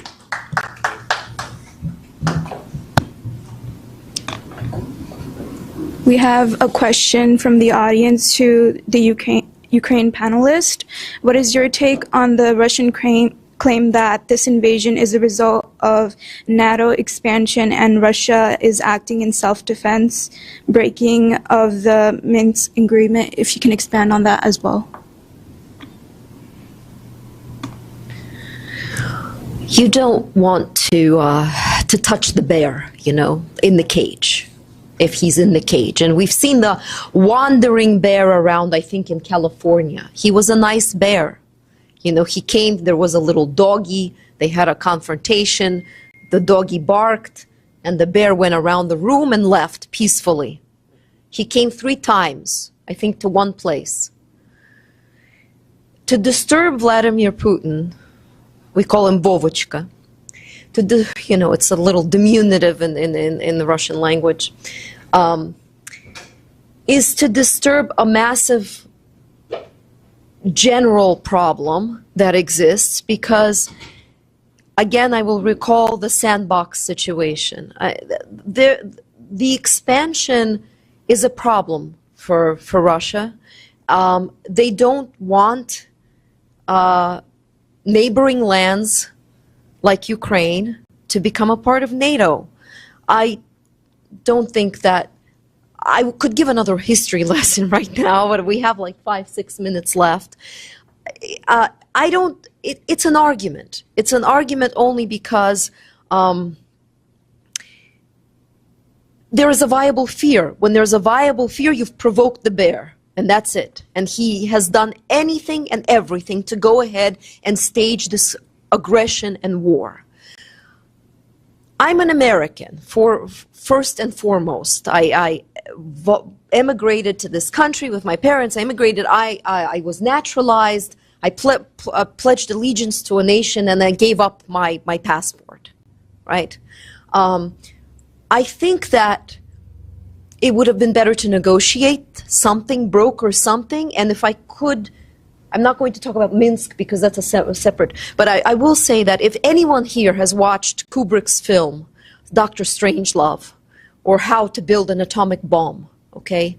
This is indicative of people sitting in a room and throwing nukes at one another, and nobody actually really talking, and then you have a nuclear war. And what this bear was provoked in order to prevent this NATO expansion, or for Ukraine to actually enter NATO. Putin said no.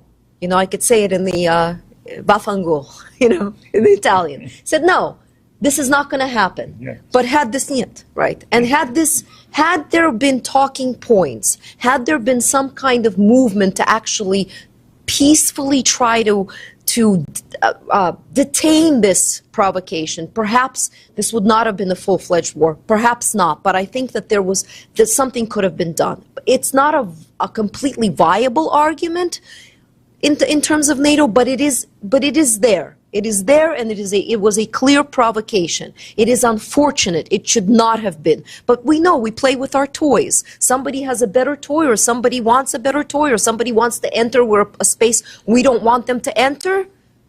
Sometimes it's just discourse. Sometimes war breaks out. This is unfortunately what happened, and we are now facing this bloodshed. That's my opinion. About Minsk. Minsk was supposed to work out this arrangement between Armenia and Azerbaijan. It was United States, I believe, France, and Russia. They were never able to solve it because there was just too many oligarchs into the picture, and they just met, but they didn't do anything. I'm going to tell you a quick story of how my parents, when their parents brought them from Turkey to avoid further genocides, they came into Bulgaria.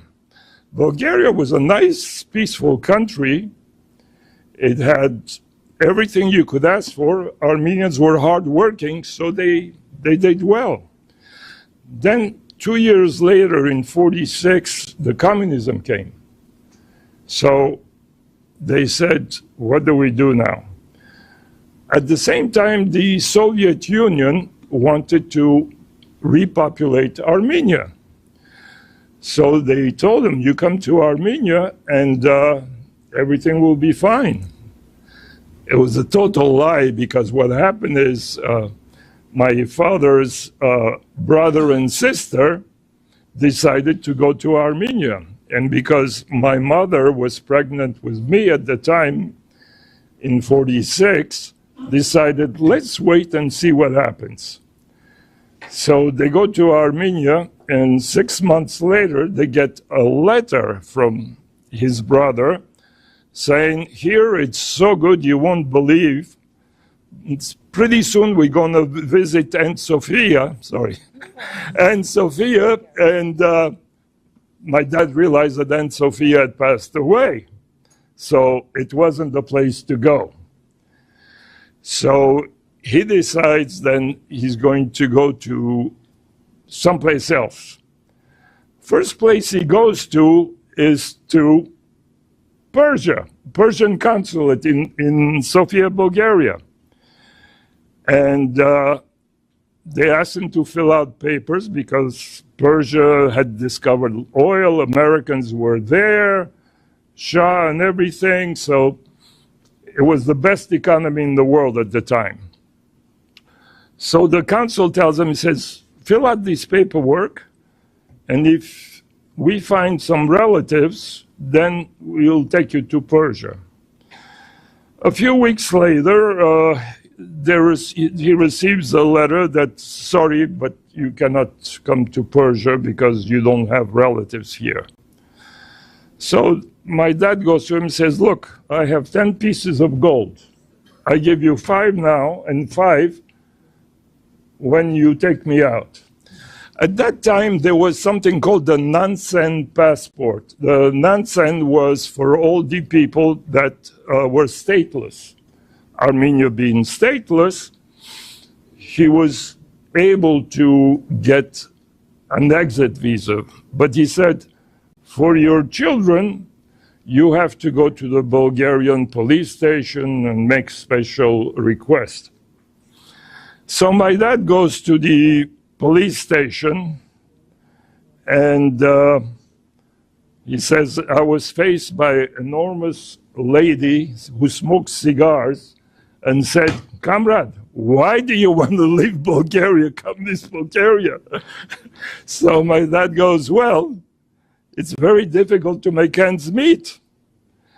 So she says, look, if you don't see a good economic condition here, your children will. So my father couldn't resist himself. He says, well, I'd like to see it first before my children do, so I'm sure.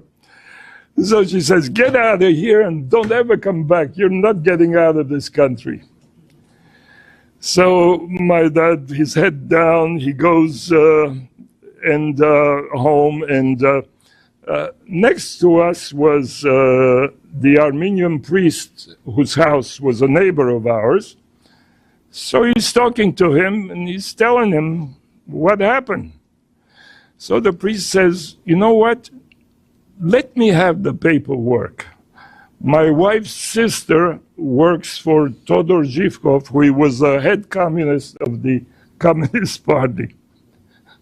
And the wife's sister was making dresses for the Communist Party leader. And lo and behold, but a few weeks later, we get an exit visa. So we get an exit visa, you leave everything, because even on the way they search every belonging, and if they find a little piece of a plume or something, they'll search your whole body. So finally we arrive in Paris, and we don't speak French. So my dad goes to a policeman, he says, I would like to find an Armenian church. And policeman says, come with me, we'll go to the police station and we will find where the Armenian church is. So he says, what language do you speak? So my father goes, I speak Armenian, Bulgarian, Russian, and Turkish. So he says, well, those are the communist countries. We don't have relations, but we got to call the Turkish consulate.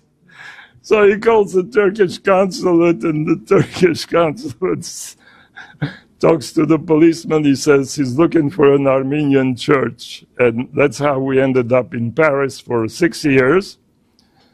Became good French citizens, and then we decided we had to come to America because even in Paris at that time, there was some discrimination. God bless America.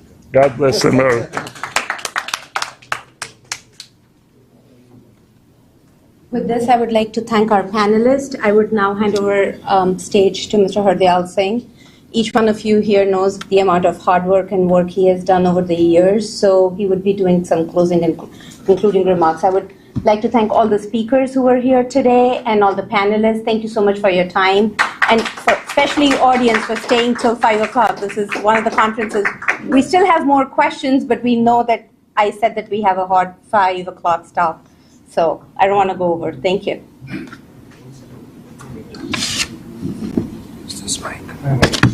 Hi, I would like to thank everyone who came here, specifically the speakers who are here, taking time out, precious time out. Dr. Amarjeet Singh, Harjinder Singh, Swaranjit Singh, Mr. Harry Millian, Professor Sofia Mushkovsky Roma, Raza Razak, Jaspreet Kaur, who was a moderator from Voices for Freedom, Amanjot Kaur, and Gurpratap Singh. I hope I got that right.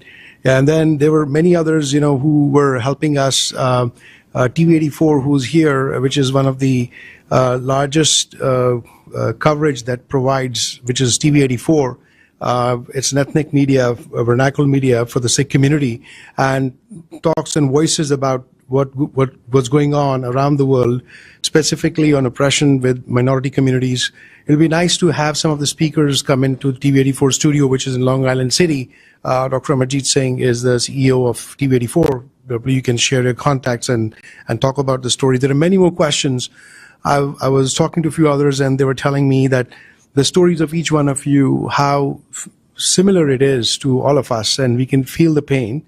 And we definitely look forward, as you mentioned earlier, that it's time to work together, bring those voices together, specifically the way we are currently situated and the way we see how things are moving forward in the United States right now. It's time more to collaborate, work together, and bring those voices out. So I'd like to thank at the end, on behalf of Voices for Freedom and the World Sikh Parliament, for all of you to be here and taking your time out. I know it was a hot day today, but thank you so much. We have a hard stop at 5. I'll just ask Harminder Singh, I think from the World Sikh Parliament, he wants to give a closing statement. And then with that said, we're looking forward to connecting with all of you. Thank you so much. And we will have some similar programs coming up, but more focused on other topics in November. We look forward to inviting you again. And I'll ask Harminder Singh to give a statement from World Sikh Parliament. And with that, we will close the ceremony. Thank you. Thank you very much. On behalf of being a coordinator for Human Rights Council for the World Sikh Parliament, I thanks everyone on the panel and everybody who is in the room, because this was something very important, because we all share the same pain and we are struggling together. And with all that, because it's a long time we all are sitting here. And in the next course of action, I would like to say that I want to give a homework to all my panelists and the audience, that what we can do. I very much agree with Mr. Razak, what he said, that the priority of for which United Nations was made is on the 16th number, and we are in the room of the United Nations, and what as a different nationalities who are struggling for their freedom and for the genocide and the pain that we suffered, how we can put that 16 number priority on the number 1